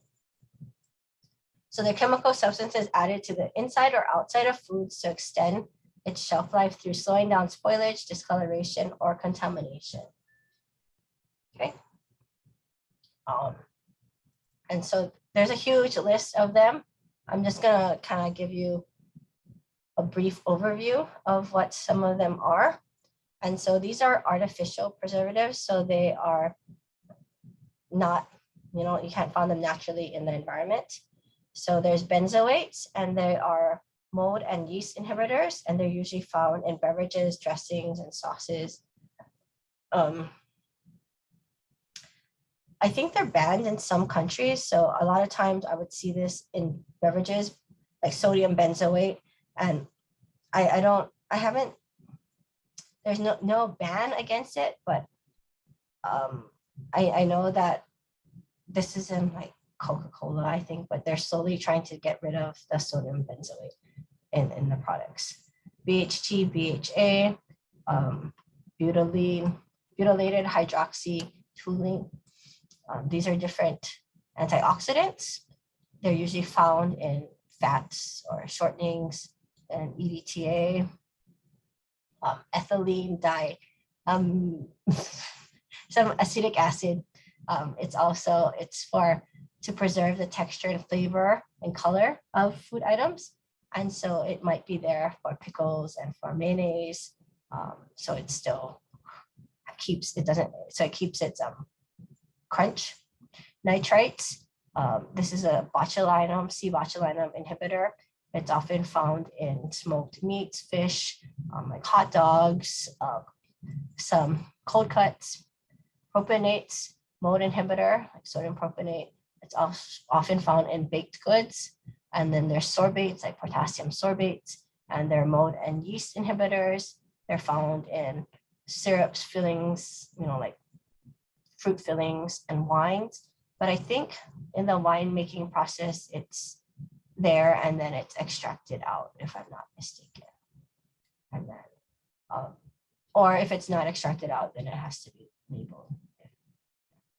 And sulfites, yeast and fungi inhibitor, like fungus, and that's found in dried fruits, dried meats, beer and wine too. So sulfites, it's a lot of times people who eat dried fruits, they without the sulfites, the dried fruits turn brown. So a lot of times that has extra sulfur in it, and people could be allergic to sulfur or have reactions. So some people choose not to put the sulfites in their products. If you don't want to use any of these artificial preservatives. There are other preservatives, and it's more for cleaner label products. And so again, I'm not exactly sure how these are made in the lab. So a lot of times it's synthetically made. So people are like, oh, it's still considered not natural, not healthy. But acetic acid could be, so that's like vinegar. It could increase the acidity of a product and reduce spoilage bacteria. And so you want to make sure whatever food item you're putting it in can handle that sour notes of the vinegar. Citric acid is an acidifier, so it can increase the acid of something and reduce pH. And again, it imparts sour notes too, so you can't put it in everything. So if sometimes they put it in beverages or candies, sauces. Salt is a way to preserve, and so it inhibits microbial growth. Sometimes it dries out the products, and so you wouldn't put this in something sweet. You wouldn't put extra salt as a preservative in a juice. And so it's kind of thinking, okay, how does it affect my product? What do you call it? Handy snacks, or even those crackers with the cheese inside, that's maintained, like it's preserved. The dried cheese or like Cheese Whiz too is partially preserved because it's very salty. They're adding all this salt to it too, as a way to pull in some of the moisture and not have it there for growth. Vitamin C, ascorbic acid, it helps to maintain color, prevent browning of your foods, and could be in fruits and juices. And then vitamin E, tocopherol, it's there to maintain color, reduce rancidity, like an antioxidant, and it could be found in baked goods or foods containing fats or fats and oils too. So both of these lists, there's more ingredients, but these are the pretty more common ways to preserve your foods in a cleaner label way if your product would allow for it.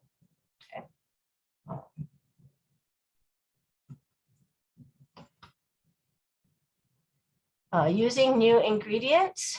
So say you are wanting to reformulate because your customers ask, you want a clean label, or you're doing it from a nutrient standpoint. What should you do? And like, how do you know if your ingredient is safe to use? And so there's this FDA substances added to food rule. And so it encompasses food additives, color additives, flavoring. It's also encompasses the generally recognized as safe list. And then there's also prior sanctioned substances. So prior to 1958, there's a list of approved ingredients that you can use. And so this all falls under the Code of Federal Regulations. The CFR stands for Code of Federal Regulations, and 21 CFR, these parts focus on food and all the regulations surrounding food. Okay, so, shucks, this picture doesn't work here. So generally recognized as safe. So if you search this, generally the GRAS list, you can find ingredients that and amounts that you can use in your food ingredient, in your food products. And so it falls under the Code of Federal Regulations, parts 182 and 184. And it's a list of FDA approved ingredients approved by the FDA that are considered safe for human consumption in specific amounts for specific foods. So research was conducted on it saying, okay, there's enough studies showing that this food is safe to use. And it changes over time too. And so it's, to me, my own personal opinion is it's a good guide and you have to follow it. You can't use more of an ingredient than this GRAS list tells you. But some ingredients in the past have been on this GRAS list and then been taken off because it's found to be unsafe. So just use it with a grain of salt. It doesn't happen that often, but the government doesn't have enough time to do all this research. So when they evaluate if a product is safe or not, it's companies paying a lab or another company to to prove that their ingredient is safe, and then sending this research document to the FDA, and they're looking through it, they're getting outside opinion and saying, okay, based on this research, we think this product is safe in this amount. Okay, so it's kind of weird because FDA is not doing the research, someone else is, and it's usually the company who's there to profit for that ingredient, giving the data, so just something to keep in the back of your mind there. This is a GRAS list. The GRAS list applies to food in the United States. So other countries have their own regulations. Just because it's safe in the United States doesn't mean that it would be approved when you send it off to another country and export it out. Just like in Japan, they have a huge list of all these banned ingredients, and it's different from what's banned here in the United States. And so one other thing to note when you are looking in this GRAS list, you want to make sure that the ingredient you're using is allowed at a certain amount for your specific food product, because there's even rules about how much you can put in yogurt versus fruit juices versus a baked good. And so you need to adhere to that. Okay.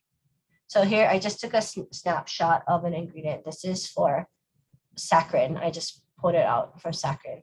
And here it talks about, okay, the additives are used in or intended for use as a sweetening agent only in special dietary foods as followed.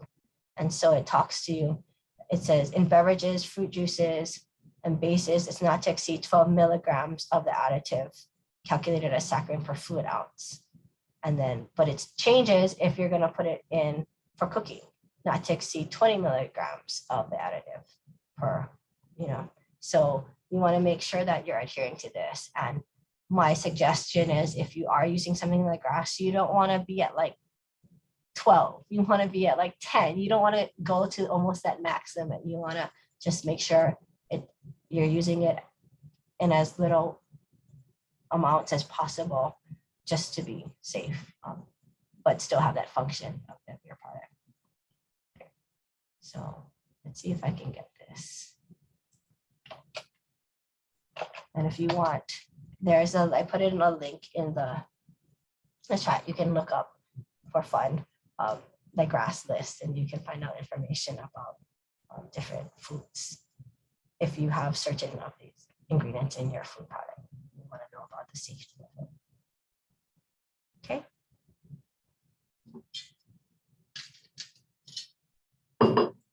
Okay. So moving on to frequently asked questions. Oh, well, let's see. I'm starting to like all your questions. So what comes first, chicken or the egg? Do you make a good product and see if it's legal, or do you formulate based on the rules and hope for a good product? Okay, so that's a question. Do you formulate and then readjust to what's legal, or do you and hope everything's good, or do you know the rules?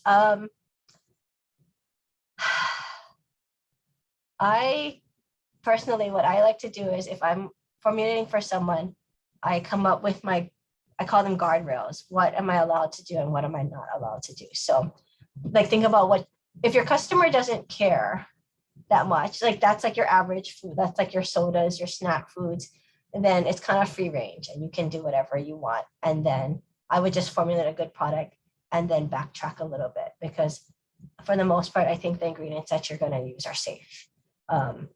If you're going for this whole high-end clientele where it's plant-based, like no clean label, all organic, all that, then I would restrict yourself from the beginning, because then you know what you're allowed to play with. Or if you know, okay, I can't have any added sugars, I have to use this specific ingredient, then you're kind of stuck. We've done stuff in the past here at school when I run the Innovation Center. For my students, they're better since they're just learning how to product develop. They like having a box, because sometimes when it's so open and free, they have a hard time with all that freedom. And it depends on, once you get used to it, they like the freedom, but initially when you're first learning to develop and innovate, being in a box is kind of good with all these restrictions.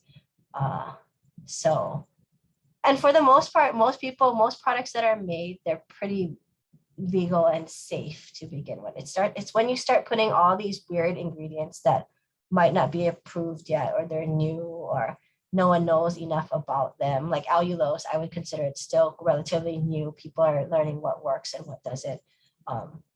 If you don't want to deal with that, just stick with ingredients that are in the grocery store. Yeah, I hope that helps. But yeah, put your questions in. I'm going to be going through frequently asked questions now. And then if you have more questions, I'll be answering questions in this next portion. Okay, so how do you learn about all the ingredient functions? So one, you could be like me and just, it's fun. It's kind of like a language. But ingredient suppliers or vendors are a good source of information. And so usually when you are trying out a new ingredient, you ask for a technical data sheet or specification, and they have technical experts that you talk to on the phone, and you're asking them all your questions. What does this work with? What's my maximum amounts that I could incorporate into my food?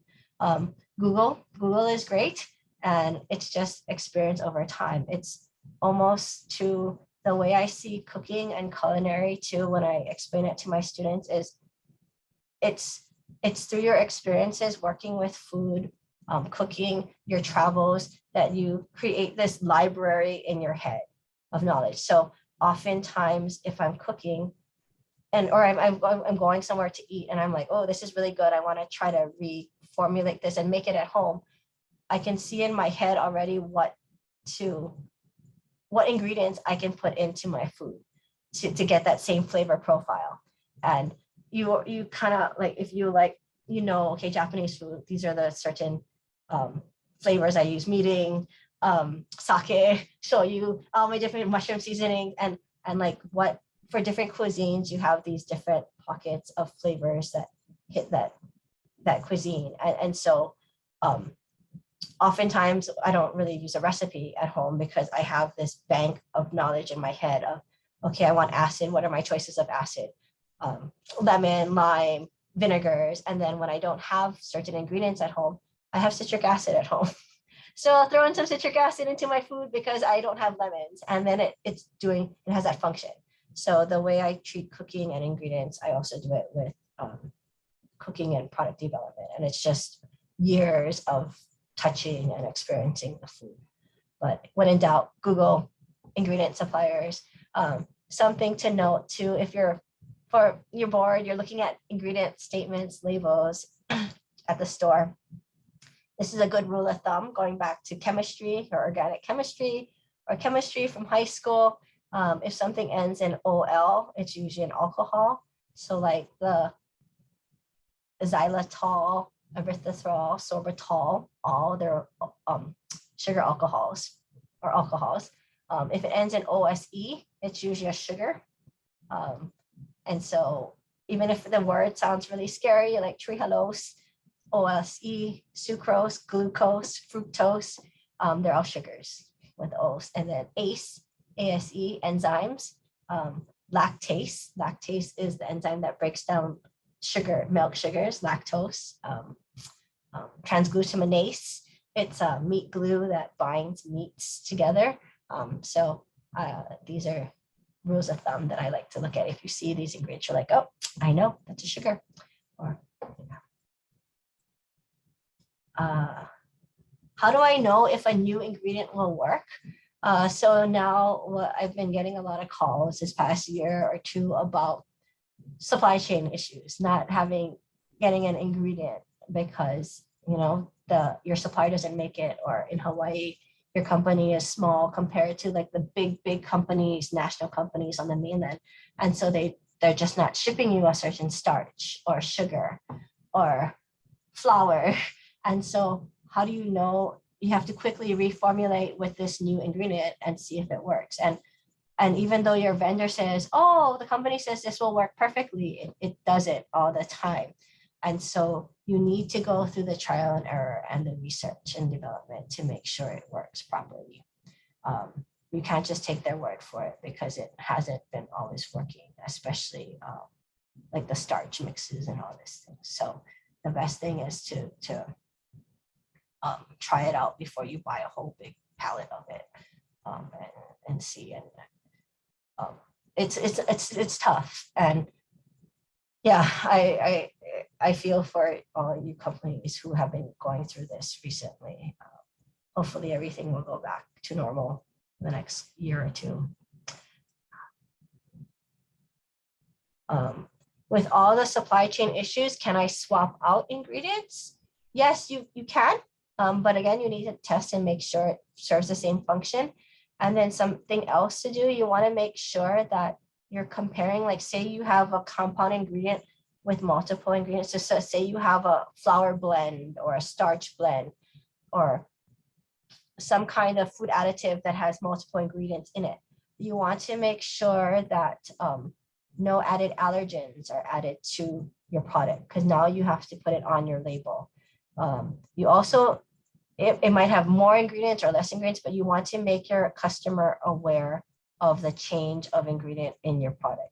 You have some exceptions to the rule right now because of the FDA knows that there's supply chain issues, but you want to always be transparent and let your customers know that there is a change. So either on your website, or you're putting another sticker or a sign next to your product saying, oh yeah, we switched this out and here's the ingredients. And even if there's not an allergen, you just want to make your customer aware somehow that, oh, there's a change for now because of supply chain issues. And then hopefully you'll get your old ingredient back and it'll be all right.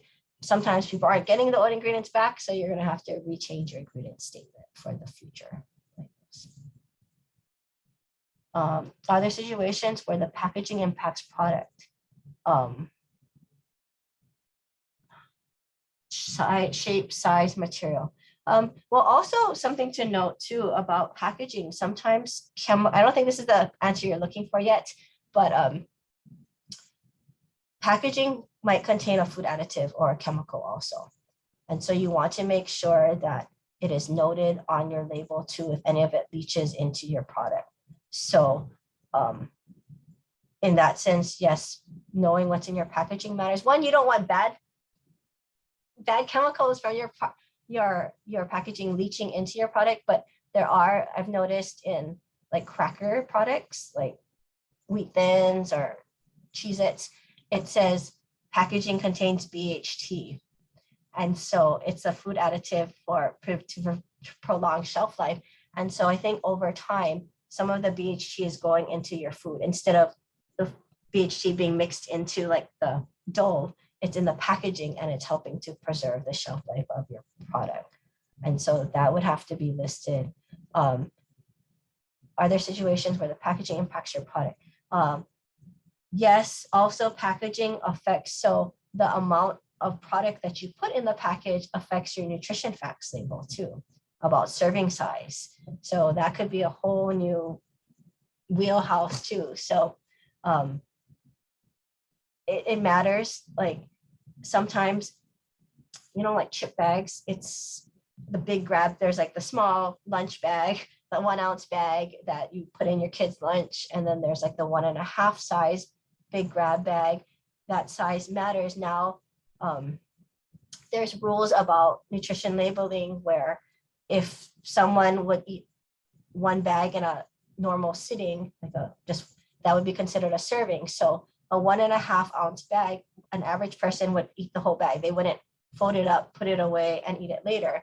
So the nutrition facts has to change where one serving is 1.5 ounces for that bag versus 1 ounce in a small bag. And so now your nutritionals look worse because you have half a serving size more of that product. So yeah, packaging would matter on that. Also, I mean, there's a whole, if I went back to school, I think packaging science would be a really interesting degree. They have degree programs in packaging sciences in select colleges.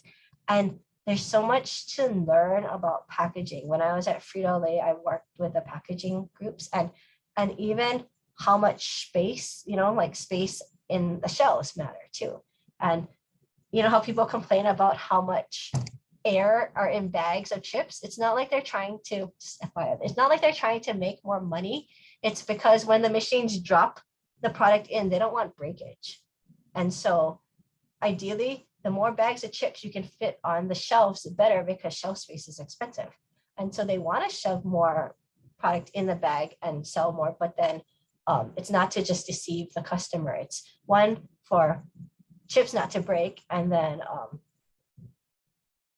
so ideally you want a smaller bag, but then also there is that whole consumer perception of big bag. But yeah, so there was research done about trying to fit more chips in a bag without breaking it and having less air. So that matters. I don't know. Is there a specific question about packaging that you have about your product? No. Well, if you want to type it in. And even with packaging too, like knowing, and it's stuff you don't think about, but it's like when someone tells you, it's like, wow, when I was working on new products, how many bags of product fit in a box and how many boxes fit on a pallet? And then that matters too, because if it's awkward shaped, right, then, you know, that's another pallet, and pallets are expensive to ship. So it's just mind blown. I don't know. I learned so much about packaging and things. So yeah, it's kind of crazy. It's a crazy world. Okay. What's my next question? Do I need to list the function of the ingredient in my ingredient statement? No, you don't. So here it says like BHT for freshness. You don't have to list it. It's your choice. If you're going clean label and you can't get rid of a chemical sounding ingredient, you can put it in parentheses, but not required. Not required at all. Do I need to include all those statements on my label? So you know how we talked about natural, organic, what do you call it? Gluten-free, all that. No, you don't have to put it on. If you don't want to deal with it because you're afraid someone's going to turn you in, or you're going to have to go measure the amount of gluten in your product, no, it's voluntary. It's mainly marketing. If your marketing person thinks, okay, we're going to sell more product because of these words on it, then put it on, but you don't have to list any of those if you don't want to.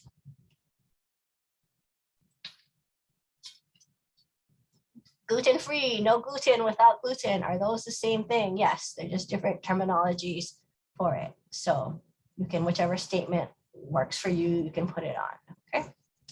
So as long as your product is gluten-free. Yeah, like we used to make a butter mochi crisp here at school, and it didn't have any ingredients containing gluten, but yeah, since we use the kitchen for, we use flour in our kitchen, I couldn't call my product gluten-free. And so we had to, we wrote a word contains no ingredients. I don't know exactly what our statement was, but it was something about like contains no gluten containing ingredients, but we couldn't write gluten-free because I wasn't confident that we would be under the 20 parts per million because flour is just in the air.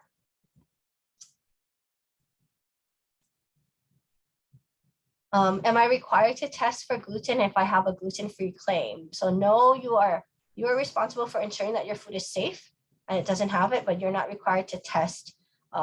But if someone does ask you, it might be good to have like spot check. And yes, we send out our product for testing and here's some results. You could do that, but it's not required. No one's going to check on you unless you have the certified gluten-free. But if you just write gluten-free, you don't have to test. But if someone does send your product to go test it and they find out it has gluten, you better watch out. But you don't have to do it. What info do I need to supply my distributors or customers with? So say you are an ingredient manufacturer, or you're making a product that someone else is now going to use in their food item. It depends on, so what information do you need to give? It's usually based on what your customers want and depends on what they're going to label. So say your customer is requiring an organic honey or an organic jam or something, they're going to ask you for your organic information, your certification and documents. They might ask you, okay, I want to make sure I don't have to have this bioengineered BE, bioengineered ingredients in my product. So can you give me the documentation showing that you don't have any BE material in your product? So pretty much all the same questions you have about your ingredients, someone, if you are selling to a distributor or customer, they could come and ask you for that information because their customers want to know. Can you give us ballpark figures for some of the most standard food tests and what the testing process is like?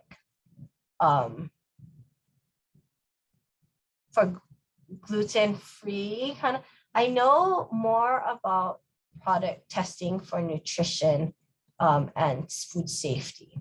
So if you're going to do, I don't like the organic, I think from what I read, it's like hundreds to a few thousands. If you're testing on like gluten, how much gluten is in your product, parts per million, I would say that test is less, probably like $30 or less is my guess. If you're testing, if you're gonna do like shelf life testing and you're looking at, okay, how much yeast and mold, aerobic plate, your aerobic plate count, your water activity, pH, they do about 5 different tests for each product. I want to say it's about $300 or so to do those 5 tests. So if you're doing a shelf life testing of a product, like we're making a salad dressing here at school, if I need to test it and I think my shelf life is 6 months, you decide, okay, I want to test my product right when I made it at 6 months and maybe 3 months. So for every time I test it, I have to pay like $300 or $350 per test. So if I'm going to do 3 tests, 3 times 350, that's about $1,000.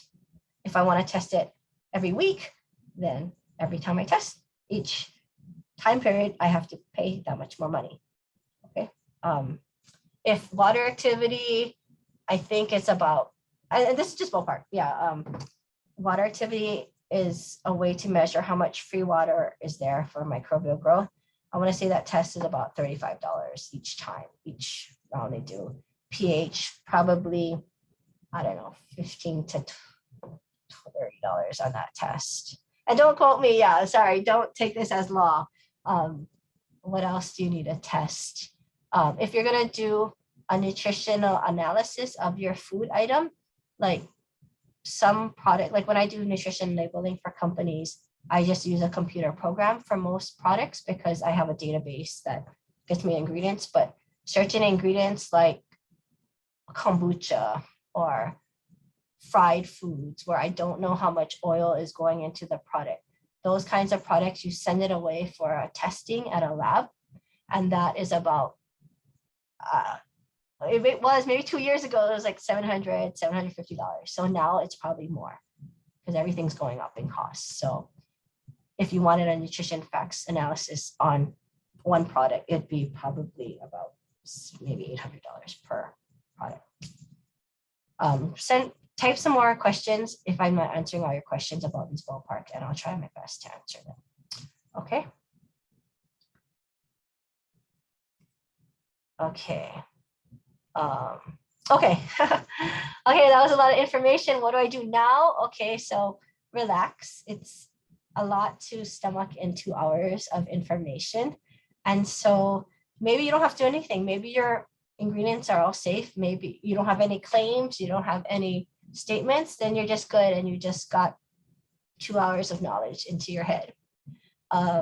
If not, you want to look, okay, yeah, do I have claims? Maybe next look at that list of ingredients and say, okay, do I have any biological engineered ingredients in my food? Major ones would be looking at your oil, an oil supplier, and sugar. And, you know, for the most part, you might be using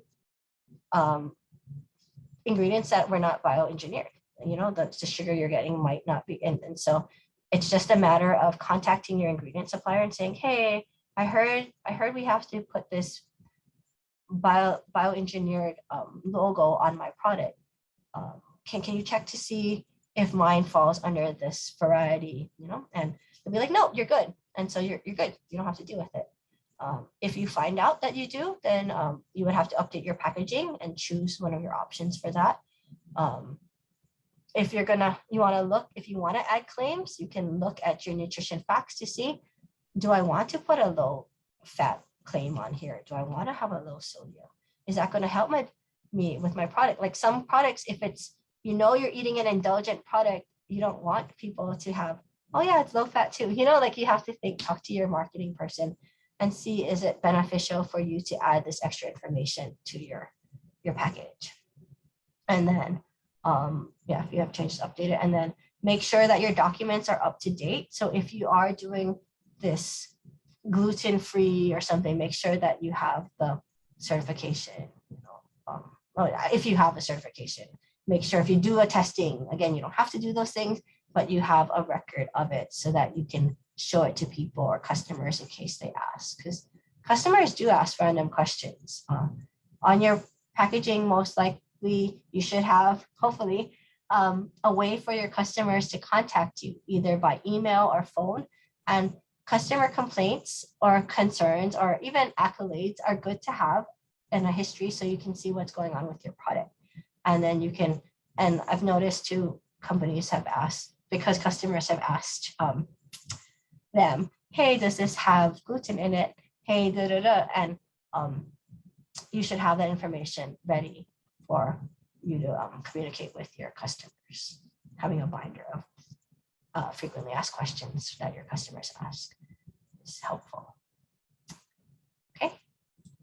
And so we ended a little early, but do you have any questions? And this is my contact information. You can email me at lauren@highfoodconsulting.com, or you can call me. And then if you are in the area, I do teach at KCC, not in the summer. I don't teach in the summer though. But if you want to ever check out here, or I don't know, want a tour of the Culinary Institute of the Pacific, let me know. I'm down by Diamond Head. Yeah. Are there any questions? You can put it in the chat.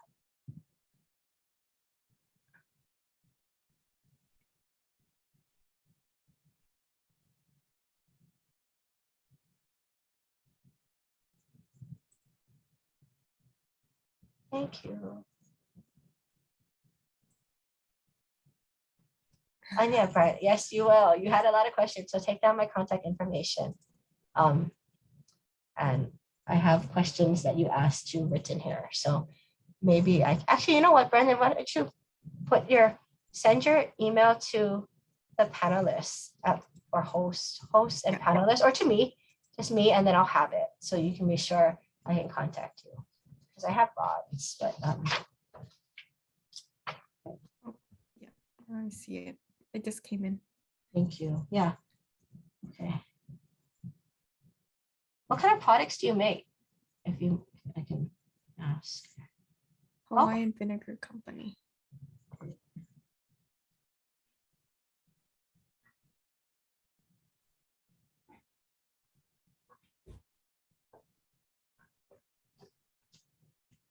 Yeah, this is a lot of information. I'm pretty sure people, after have time to digest the information, they'll have some questions. Maybe not a phone call with me this week because I have to nurse my voice after this, but next week I will be good. Yeah, so I'll stick around until they kick me off if you have questions, and then. Yeah, let me see.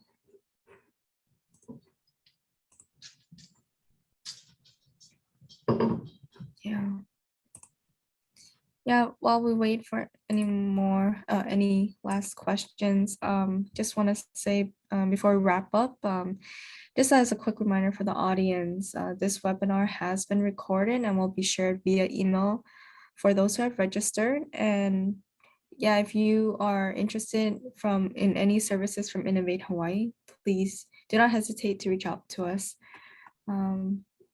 As of right now, we don't really have any more upcoming webinars, but if we do, they'll be posted on our website at www.htdc.org/ecommerce. I can put that in the chat too.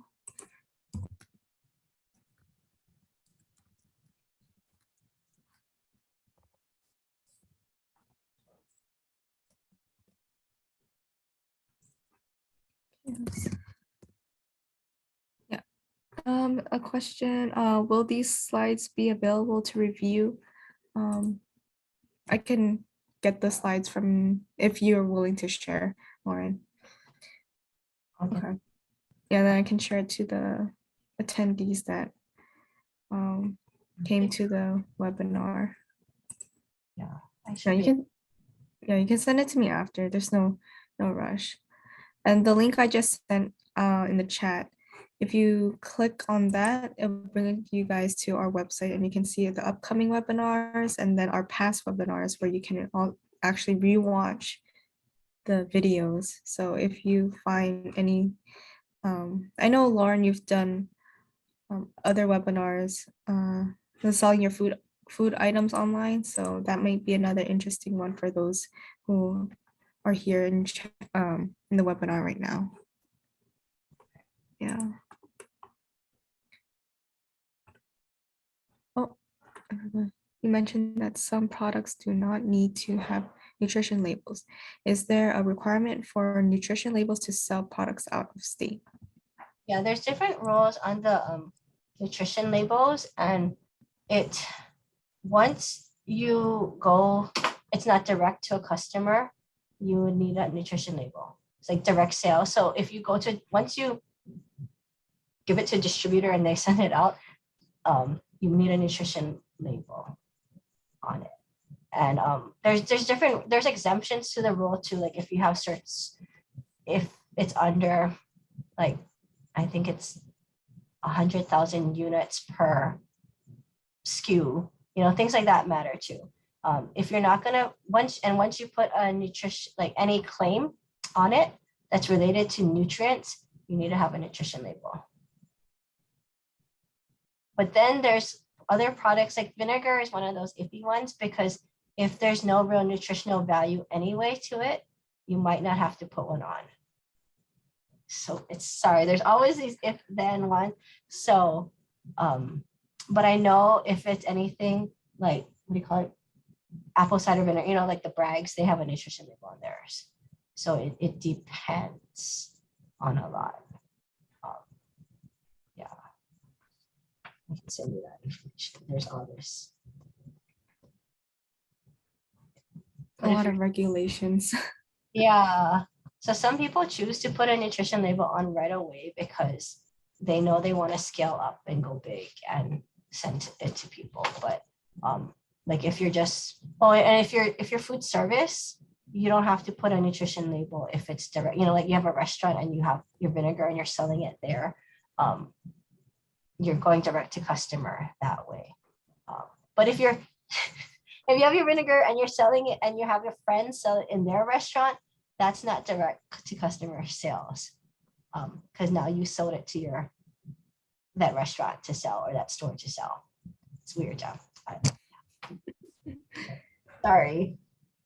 I'm not the one that makes the rules. Don't shoot the messenger. It's selling to other country. It depends on the country.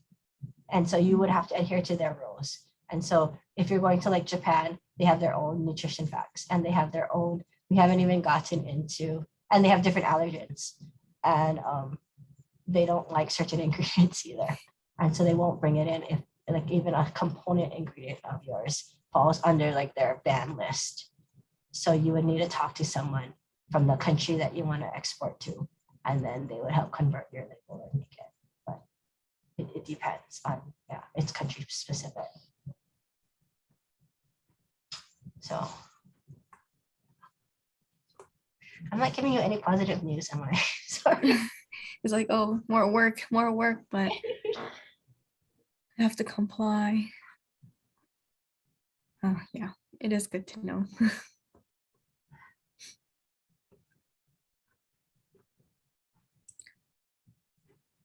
All right, any more questions?